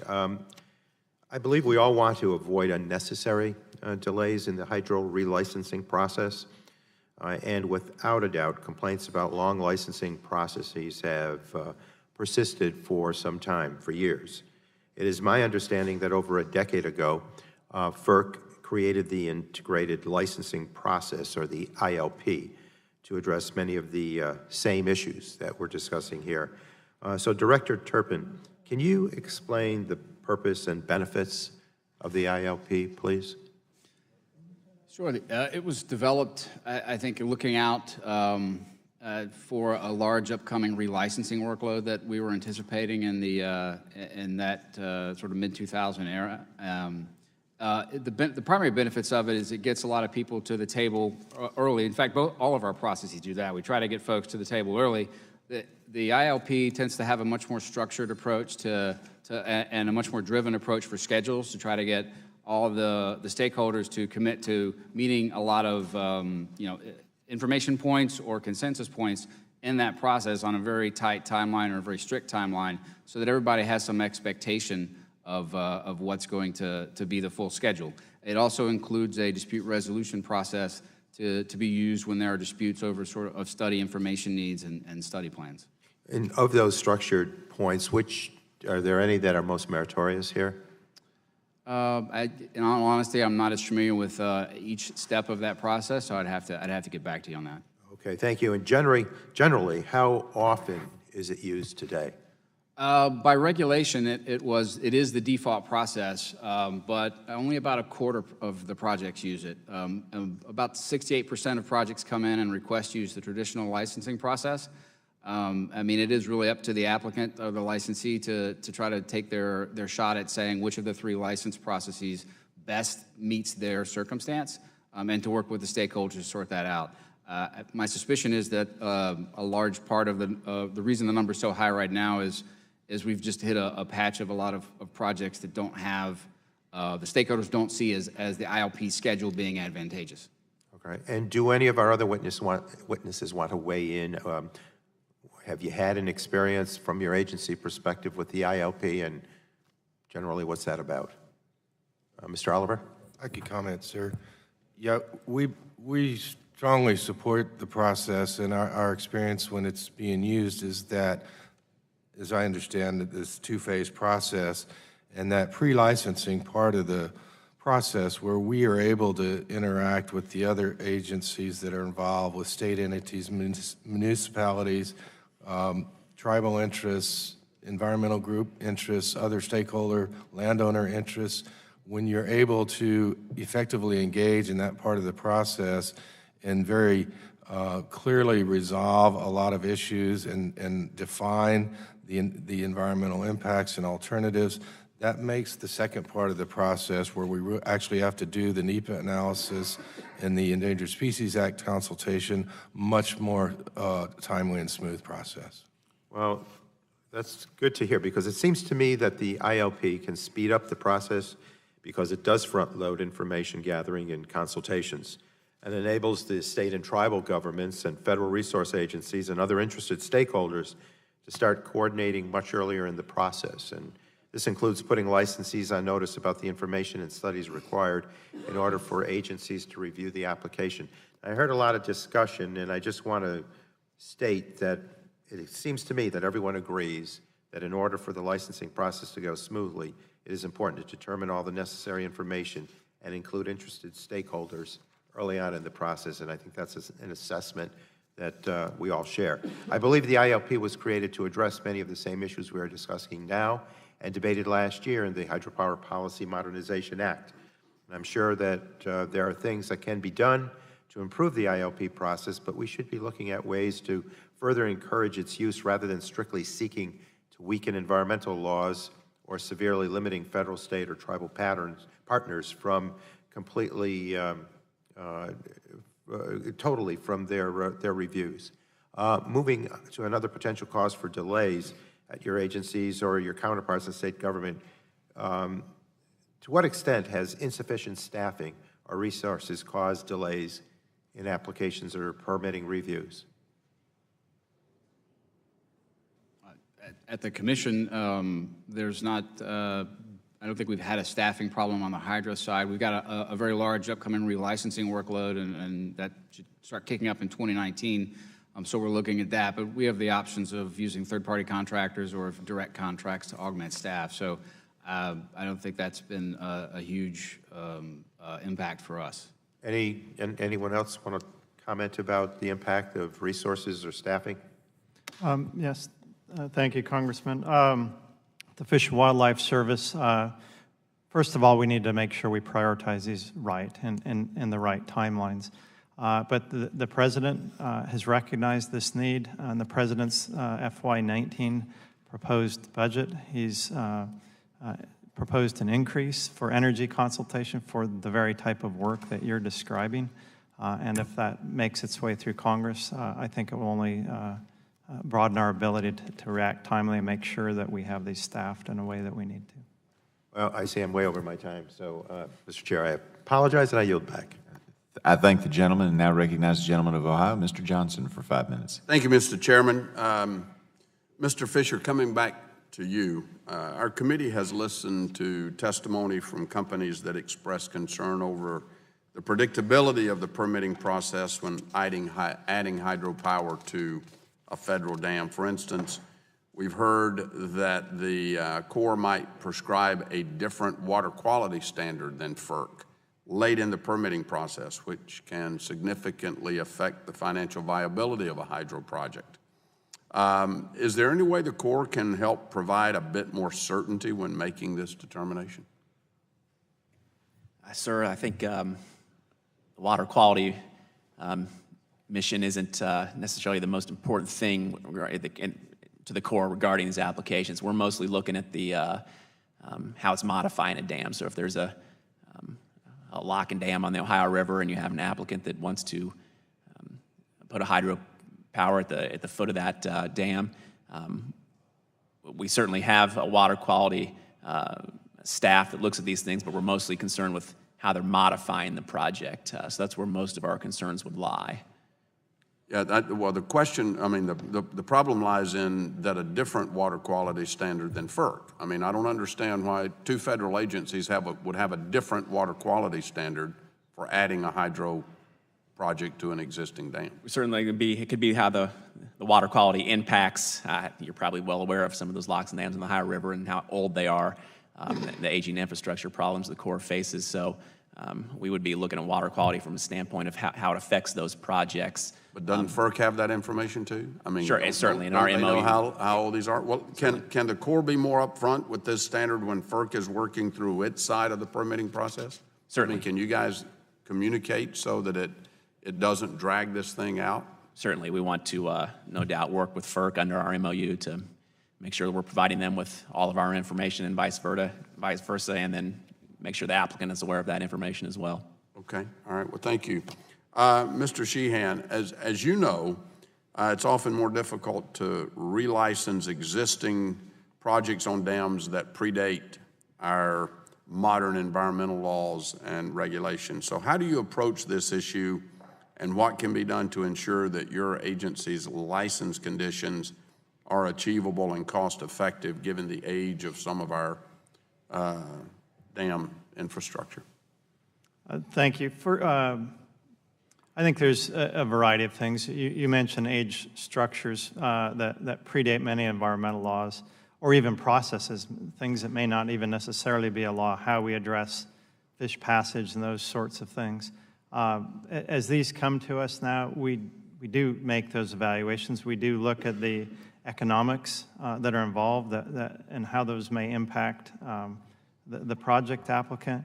And we tried to be wise and create balance. We've approved or worked through about 400 projects since 2000, and in specific terms for fish passage, About 100 of those required either a new or some modification of a fish passage structure, to get them compliant or more up to date. I do think we need to be wise, and I think we need to make sure at a top level that we don't let our staff get ahead of the processes as far as requiring more than what needs to be required to fulfill those project needs. And Okay, I hope well, we're doing that. continuing on, you mentioned in your testimony that environmental reviews are conducted at the field level where most of the coordination between other agencies and stakeholders takes place. What happens when there's a disagreement about a study or proposed licensing condition? Well, first of all, we try to elevate those as best we can. And often the applicants will elevate those for us. There was some discussion earlier today about some of these California projects that are many years past their licensing date. Yesterday, I had a good phone call with our California field office, the individuals working on that, to try to get to the bottom of, is this something that's being caused by Fish and Wildlife Service or other partners through this process? I think again, it's a cultural process. It's a prioritization process, and we've got to make sure we do it right. Is it you think it would be helpful to more formally outline a dispute resolution process so that the head of the agency can get involved quicker? Would that expedite and make it more efficient? Certainly anything we can do to make upper-level management aware of these situations and try to help resolve those is always going to be I would encourage the agency to look at how to do that. Thank you for that suggestion. I yield back, Mr. Chair. Thank the gentleman for yielding back, and now recognize the gentleman from Iowa, Mr. Loebsack, for 5 minutes. Thank you, Mr. Chair, and I do want to thank the panel for being here today. Iowa is an interesting state in many ways, but I think we're kind of unique in some ways for our energy and electricity production. Some of you may know that in Iowa, close to 40% of our state's electricity is coming from wind. And then we've got hydropower, and we've got coal, we've got natural gas, got a lot of different components to our energy portfolio, and we're seeing solar grow more and more as well. So I'm very proud, obviously, of my state and my district in particular. But we're talking about hydropower today, and this has been a great hearing, learning a lot about this and how we can streamline regulations. But in my district, I do have the Mississippi River, and it starts at, for those who don't know the geography, that's okay, but it starts at Clinton in the north, my district, and then goes all the way down to Keokuk. In fact, on the Mississippi River at Lock and Dam in Keokuk, which is right on the border with Missouri and Illinois, we've got a hydro plant that's produced an enormous amount of clean energy since 1913. Currently, the plant does produce enough energy to power about 75,000 homes, and I've visited that plant in the past. And I've also got the Red Rock Dam at my district. It's located right there at the Army Corps Red Rock Dam, and they've got a hydroelectric project there. I've been there at least a few times since that began. And when that's completed, the project is estimated to produce about 178,000 megawatt hours, or enough energy to power 18,000 homes. So it'll be that much of that area, if not that entire area around Pella, Iowa. And it's really important. It's created jobs, and obviously it's going to bring electricity to a whole lot of homes, but it's taken a long time to complete. There's no question about that. That's why what we're talking about today, I think, is really important in terms of streamlining the hydropower licensing process. I am also very interested to know more what we can do on the Mississippi, much like Congressman Doyle, what he was talking about with respect to the three rivers there in Pennsylvania. So I guess I want to address my concerns to you, Mr. Fisher, primarily, and if you can't answer all the questions today, I get that. That's not a problem. We can, get some information from you in writing. I guess I just want to ask at the outset, hasn't the technology risen to a level where the Mississippi River is now an economically feasible option for hydropower expansion, especially at these locks and dams? I probably should speculate a little bit there. I'm not an expert on the technology, but yeah, I think in any industry, the technology has certainly increased. A lot of it's still going to depend on the flow, right? If you have a private applicant approaching the Army Corps of Engineers, we're not going to just alter the flow rates through the Mississippi River just to accommodate that applicant. We still have to manage our flood risk management mission, as well as the commercial navigation that certainly flows on the Mississippi. But yeah, I believe there are advances, and we certainly want to work with any applicant and FERC as well to drive that economy in your area. Yeah, and the Corps is trying to do that at the Rock Island Arsenal. We've got a small project there, but a project nonetheless, where they're going to be able to generate some significant electricity, I think.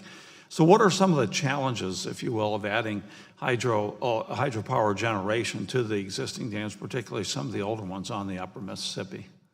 I think that's exactly it, sir. The old ones, right? Aging infrastructure. As we're considering hydropower on a core infrastructure somewhere, we've got to make sure that we're not further damaging an already deteriorating structure. We want to make sure those are bolstered. We want to make sure that whatever modifications we have to make to allow that hydropower to exist there is also not affecting all the other water resource. Yeah, and look, I mean, I think all of us agree that we've got to have a huge infrastructure emphasis here in this country going forward. We're not going to go forward this year, it looks like, with the President's proposed $1 trillion or so plan. But locks and dams upgrading has to be a part of that. There's no question about it. These things are from the 1930s, you know. And we've got to be able to ship more grain down the Mississippi and out through the Panama Canal and out to our trading partners in other parts of the world, so that we're not outcompeted, if you will, by Brazil and various folks. But I just want to advocate for kind of something comparable to the one dig policy when we talk about building roads and what have you, and then making sure we don't have to dig again to put fiber in and all the rest. Do the same kind of thing with these locks and dams on the Mississippi. Take that back to your folks, if you will. I think it's a great suggestion to think about as we upgrade our locks and dams, that we take advantage of that opportunity also to add hydropower.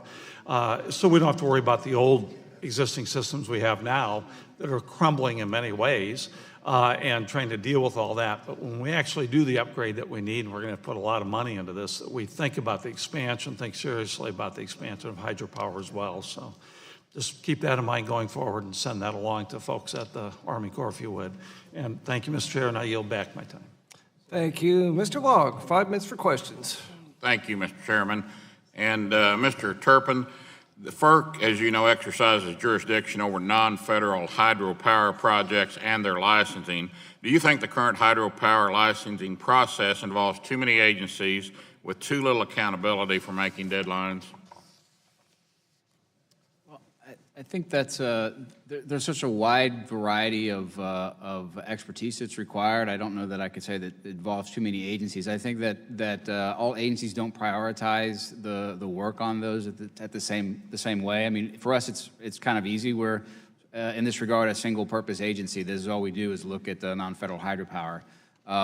Other agencies are balancing other mandates and other competing workloads, and so I think there's no way to streamline that. I mean, it's not going to I don't know the streamlining. I think keeping the focus on what ought to be the priority it helps tremendously.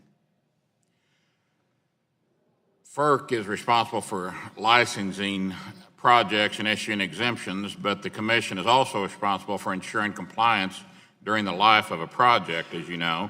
In your opinion, can FERC adequately monitor all non-federal hydroelectric plants with the resources currently available to the Commission? Yes, we have about 70 folks that do the licensing and about 40 or so that do just the compliance and administration of the license, and then another 120 that do the dam safety. So I think we're adequately staffed in that regard. You do think you are? Yeah. I mean, it doesn't matter the numbers if you don't think you have the adequate. You think you have the adequate numbers. Consulting with the chairman on that to talk about staffing levels. Okay. In your testimony, you state that since 2010, FERC has issued 180 hydropower licenses and small hydropower exemptions. Based on the number of hydropower licenses up for renewal on the horizon, is FERC's current pace of renewal capable of meeting the demand? The good thing about relicenses is you know that they're coming. So unlike originals where it's very hard to forecast what your workload is going to be, we've known what the workload is going to be for a while. And so we're continually looking for ways to improve the process in-house and to bring other resources to bear. So we've been preparing for this, and I think, I mean, depending upon what issues are raised, it may be a different scenario in each case. But I think by and large, we've adequately prepared. Okay. Is there a way to hold agencies accountable when deadlines proposed by the President's executive orders and interagencies memorandums of understanding, or as I call them, memorandums of misunderstanding, are not met? I think a large benefit of this approach has been over the last year or so, and is going to be that the decentralized agencies get sort of a reset and a refresh on maybe what ought to be priorities in certain things, and that you don't have field staff that are making decisions that possibly the headquarters folks don't know about. Again, at the commission, we're relatively fortunate. We're all located in one building. I kind of get to know what's going on by just walking down the hallway. I don't have a lot of remote field offices. Okay. Mr. Oliver, there are a number of projects that have been delayed between 2 and 12 years because the National Marine Fisheries Services has not approved license under the Endangered Species Act. Can you explain the reason for these extensive delays? Sir, I alluded a little bit in my earlier testimony. There can be a number of reasons for delays. They can range from the very beginning when we get a license application to having a complete project description, an adequately detailed project description, and a sufficient definition of the proposed action and information for us to begin that consultation process on. And there are instances where we've gone back and said, we're sorry, but this is insufficient for us to do our consultation. That can result in a back and forth. There can be changes to the project action. There can be new information that comes to bear, scientific studies. We're dealing with the very issue with a particular major project right now where we have new scientific information that's likely going to compel us to request an extension of the NEPA deadline in order to adequately assess that information. There, sometimes we're held up by Clean Water Act certifications that are out of our control. And there are times when we have to prioritize. We do over, I believe, 1,200 informal and over 300 formal consultations a year on various infrastructure projects, not limited to hydropower, obviously. So there are resource limitations and prioritization decisions we have to make. And so there are a number of reasons that, and so I don't want to make an excuse that it's sometimes just staff workload, but there are a number of reasons or combinations of reasons for those delays, some of which are within our control or partially, and some of which are not. But we are striving to make improvements in that. Okay, I'm past my time. I do have other questions for Mr. Gooden and Mr. Fisher, but I'll submit them in writing to y'all. And with that, Mr. Chairman, I yield back.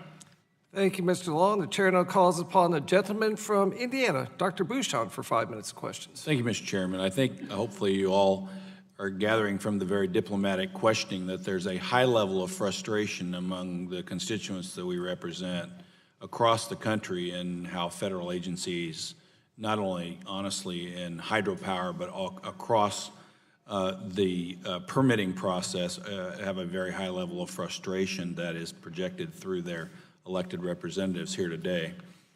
And we've heard from developers, for example, in my district and really across the country, that on hydropower projects, 10, 12 years to secure a license, and this is on projects on existing dams. The dams are already there, but we're just trying to convert them. 10, 12 years, some of which is from a multitude of different reasons, as what has been described here today.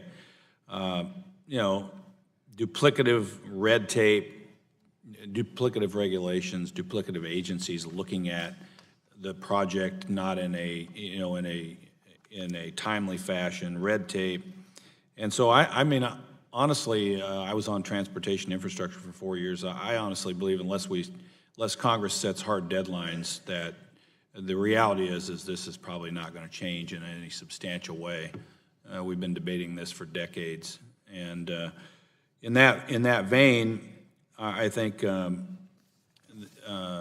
know, I applaud the President's efforts and the administration to establish the one federal decision policy by signing the Executive Order 13807, but there still, in my view, needs to be a modernization of our existing infrastructure, and particularly in the area I'm talking about is in the non-powered dams and conversion of those to hydroelectric power, and to do that in a timely fashion, I introduced, and the House passed unanimously, H.R. 2872, the Promoting Hydropower Development of Existing Non-Powered Dams Act, which would instruct FERC to issue a rule establishing an expedited licensing process for qualifying facilities that will result in a final decision on an application within 2 years or less, which is a hard deadline. Again, on transportation infrastructure, we heard, you know, on bridges, on roads, that we're streamlining, we're doing everything we can to streamline the process, and it's getting better and all that. But honestly, I think you've probably heard from from what we're asking today, the frustration is there. And you know, the Senate, Senator Portman and Senator McCaskill have introduced a companion bill in the Senate, and I hope the Senate passes that soon. So a couple of questions, Mr. Turpin, Mr. Fisher, what do you think the impact might be on potentially powering over the 50,000 suitable non-powered dams across the country might have on our power grid, and also, honestly, might have on our emissions, because this is clean, renewable energy, as well as, do you have any thoughts on what it might do in the job creation area and also in the private investment area into our nation's infrastructure? Just kind of a general question, Mr. Turpin. Sure. Yeah, that is, of course, the area with the largest potential for expansion on any hydropower. I know DOE did a study a number of years ago that identified you know, a very large number of dams, that non-powered dams that might be suitable. 50,000. Yeah. The number that I have. Yeah. So that may be a little over generous to me. Well, that's the number I was remembering too. It's the number I have. So. Yeah. So it's obviously great benefits to the nation in terms of what it might do to the grid. I mean, hydropower, you know, the benefits of that have been enumerated in a lot of different ways in terms of either black start or just sort of renewable energy kind of component to it. So in terms of economics and jobs, that's not something I have enough of a background in to provide info on.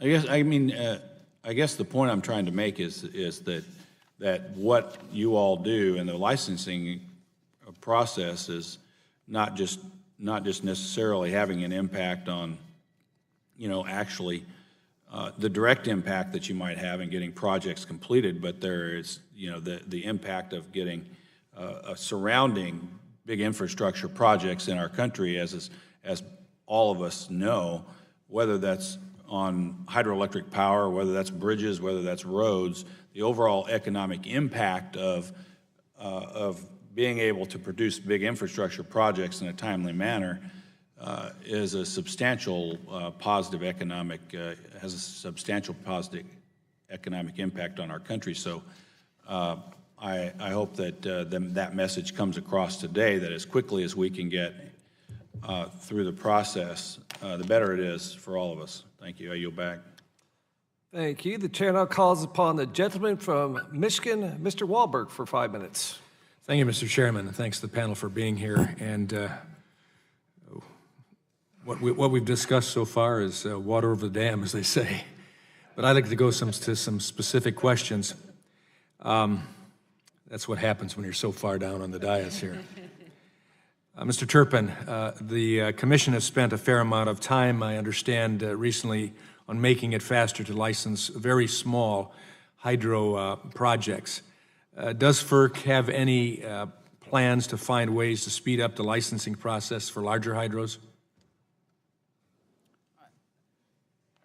Well, I think we're always looking for ways for improvement, as I said earlier, within the existing authorities that we've got. And again, I think a large time it's not the process, it's the issues that are there. So I think getting folks to bring the issues to the table on a specific project earlier and getting the stakeholders to identify the information needs and meet those needs is probably the single biggest thing that can be done to improve timelines. So that would, I would assume, would involve FERC making sure that the appropriate questions are given to people who are submitting requests for licensing, wouldn't you say? Yeah, that's correct. FERC and as well as the other agencies that have statutory authorities. Because that can be just a major problem, as I understand it, understanding what in the world I'm supposed to be taking care of to get that licensing received. So any way we can help on that, that'd be super. Does FERC have any plans to put its recently revised license term policy into regulations, or does it plan to keep that policy solely as a policy? So I'm not aware of any move to make that a regulation, but I don't know that it needs to be. I mean, the commission issued it as a policy to state that 40 would be the default, and then with accommodation could kind of, depending on circumstance, fluctuate the timeline. I think with that policy issued, it gives certainty to the industry as to kind of what to expect coming in. Wouldn't regulation, though, provide greater certainty? It does, but it also then provides no ability to adapt to unique circumstances, whether you have multiple facilities in the same watershed that might need to have their terms aligned because they all have the same environmental impact, or whether there are investments that are made that might warrant a longer term, just so that folks can recoup the cost of having made those improvements. Okay. There's been a regular group of licensees that have protested FERC's inclusion of certain costs related to non-FERC agencies into their annual hydro bills from FERC.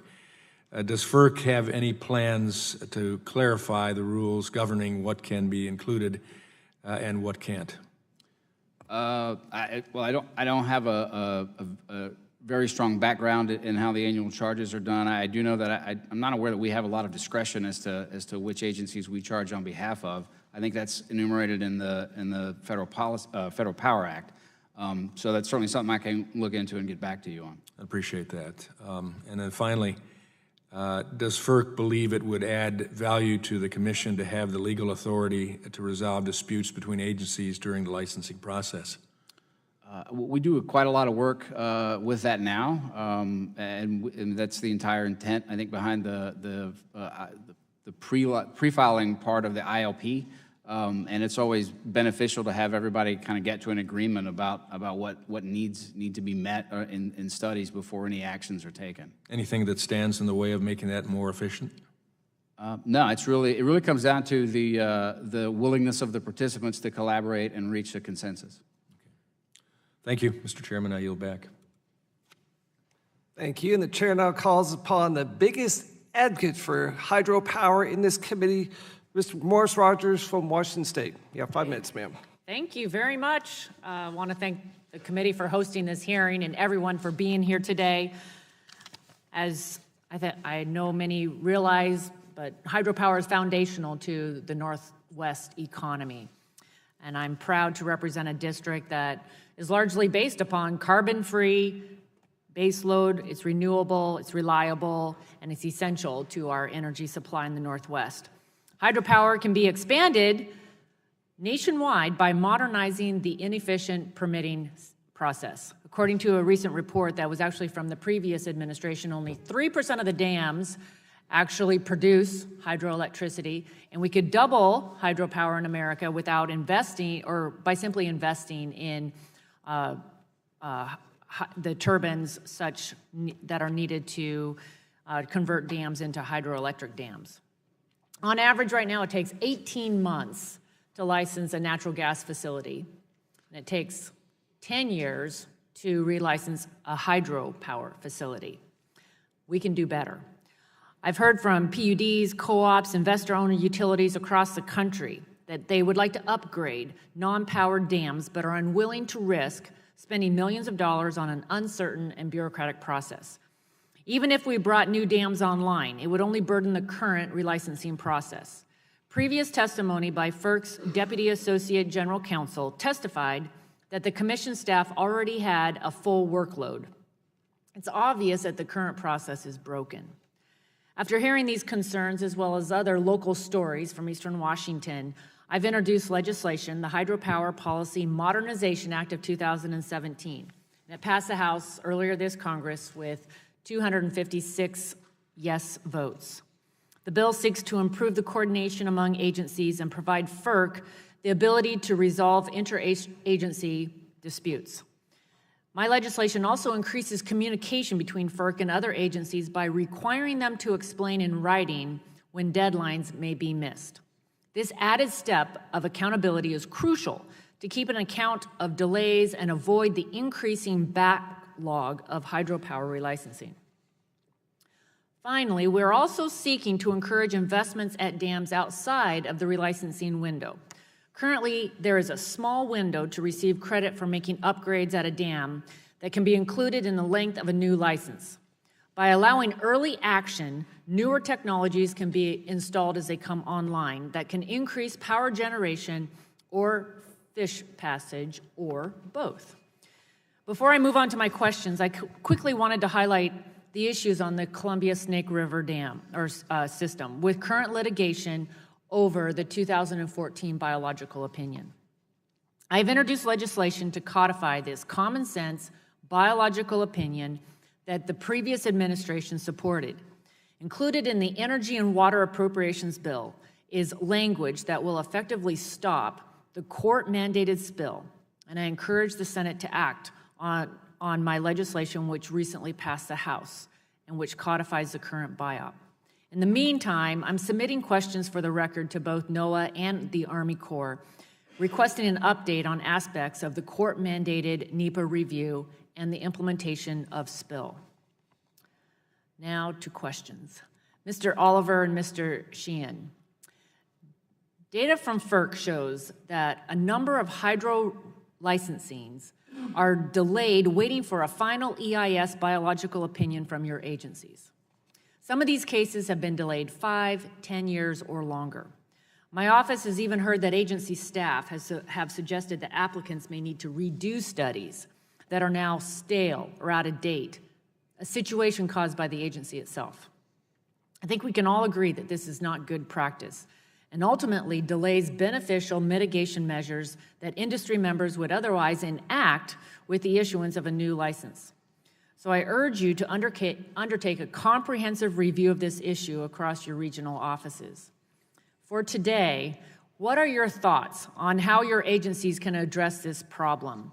And I'd like to work with your office to have you report back your findings as well as your recommendations and a timetable for when these BIOPs will be completed. Thank you, Congresswoman. At the Fish and Wildlife Service, I think there are a number of things. We've talked a lot today about one federal decision. That forces us to get on some timelines and keep these projects advancing forward, whether it's through our biological opinions or other processes. It will force us to make sure that we're being persistent and working with applicants or other cooperators in these efforts. But achieving timelines is critical, and I think that your suggestion that we devise ways to better do that is well heeded. Again, processes being re-examined internally is where we're at right now.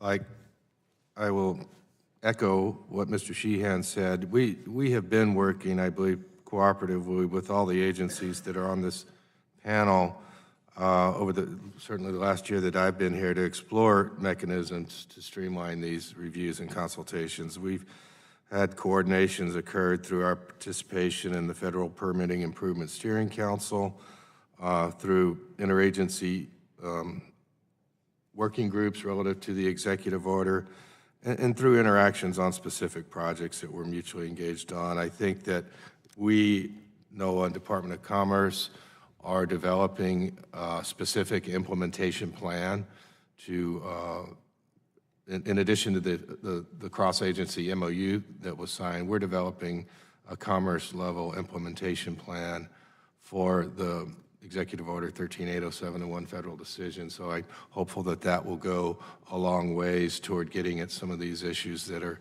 frustrating you and other members of this committee. Okay, well, unfortunately, I've run out of time. I do have some further questions, and I will get them to you in writing, as well as a question to the EPA on Clean Water Act Section 401 that I need your attention on. I appreciate, again, the committee hosting this hearing today and really highlighting hydropower and the potential that it has to meeting America's important energy needs. Thank you. And the chair now calls upon himself for 5 hours. So you're paying attention, 5 minutes. Welcome to our 5 witnesses. A special welcome to a witness who has an esteemed title back home that I will never, ever have. A native Texan, Mr. Oliver. Welcome. Now, as I understand it, too, you went to a special school there called Texas A&M University, the Aggies. Is that correct? That's correct, sir. So you understand that this is a compliment, but I just want to say howdy and whoop. Gig 'em. Okay. As you all probably know, my home state of Texas has only 23 hydropower dams. It's a minor source of power for our state. In fact, the State Energy Conservation Office has basically said our good hydropower has been developed. And this is questions for you, Mr. Turpin of Ferc. Your office is responsible for drafting environmental documents for infrastructure projects like LNG terminals and natural gas pipelines. Different issues than hydropower, but are the lessons learned that you can improve upon the permitting process with lessons learned from permits for LNG, natural gas, apply that to hydropower, lessons you can learn? Yeah, absolutely. We're always trying to cross-pollinate. I mean, both those infrastructure are handled by the office I work in, and so the ideas can flow back and forth freely. I think the thing we've learned most is that what benefits the process and the timelines the most is having the early engagement of all the stakeholders and getting everybody to the table to identify the issues as well as to identify the information needs, and then having the applicants meet those needs. A question for all your comments. Ms. Morris Rogers had her bill pass the House, H.R. 3043, and overwhelming bipartisan vote. And the goal of this legislation is for FERC to be the lead agency in these hydropower projects. We want to create more predictable, transparent, and an accountable licensing process. And so my question for all 5 of you is, are we hitting the target? Is there something we're missing, lacking? Can we modify it before the Senate acts? Because we hope they act. There's no guarantee, but they've got the bill in their court right now. So I think we should look to change the bill we passed, because I think it's a good bill, but sometimes we have these things called unforeseen consequences. So you guys concerned about the text that we may modify? Well, I'd have to admit that I know we testified on it last April, and we had a lot of technical calls with staff on it, but I am not familiar enough with it to give you that diagnosis today, but certainly we can look at it and get back to you. Mr. Oliver, the proud Aggie, any comments that we should address with this bill? Suggestions? I have to admit, sir, I probably have to give the same answer as Mr. Turpin. I'm not familiar enough with the details of it to really provide you a comment. It's something I would have to look at carefully and get back to see whether we could offer you some meaningful insights. Aggie never lies, always tells the truth. Mr. Sheehan, Fish and Wildlife, any issues we should address, do you think, with the bill that's out there that passed the House? Well, certainly I can't formally comment on the bill today, but what I would probably say, and we heard a little bit earlier from Mr. Turpin, is we want to make sure that we don't tie our hands in some areas too tight, so that as we have applicants come in with unique conditions, that we don't legislate them right out of interest in a project. So I think it's critical that flexibility exists throughout any process that we create in government. So. Thank you. Mr. Fisher. Sound like a broken record here. I too did not really come prepared to address specific legislation, but I certainly want to work with the panelists here, huddle with Corps headquarters, and perhaps come back to you with a fuller response. Mr. Gooden, anything concerns you have, Sir? I would offer a similar answer. Happy to provide any requested technical assistance there, but would just emphasize the theme of early coordination being important. Okay, great. Thank you, guys. We're out of our time. Seeing no more witnesses, I'd like to thank all the witnesses for coming today. I'd like to introduce, asking your consent to introduce for the record a document called a letter from the Western Governors Association. Without objection, so ordered. Pursuant to committee rules, I remind members that they have 10 business days to submit additional questions for the record. And I ask that witnesses submit their response within 10 business days upon receipt of the questions. Without objection, this hearing is now water under the dam and is adjourned.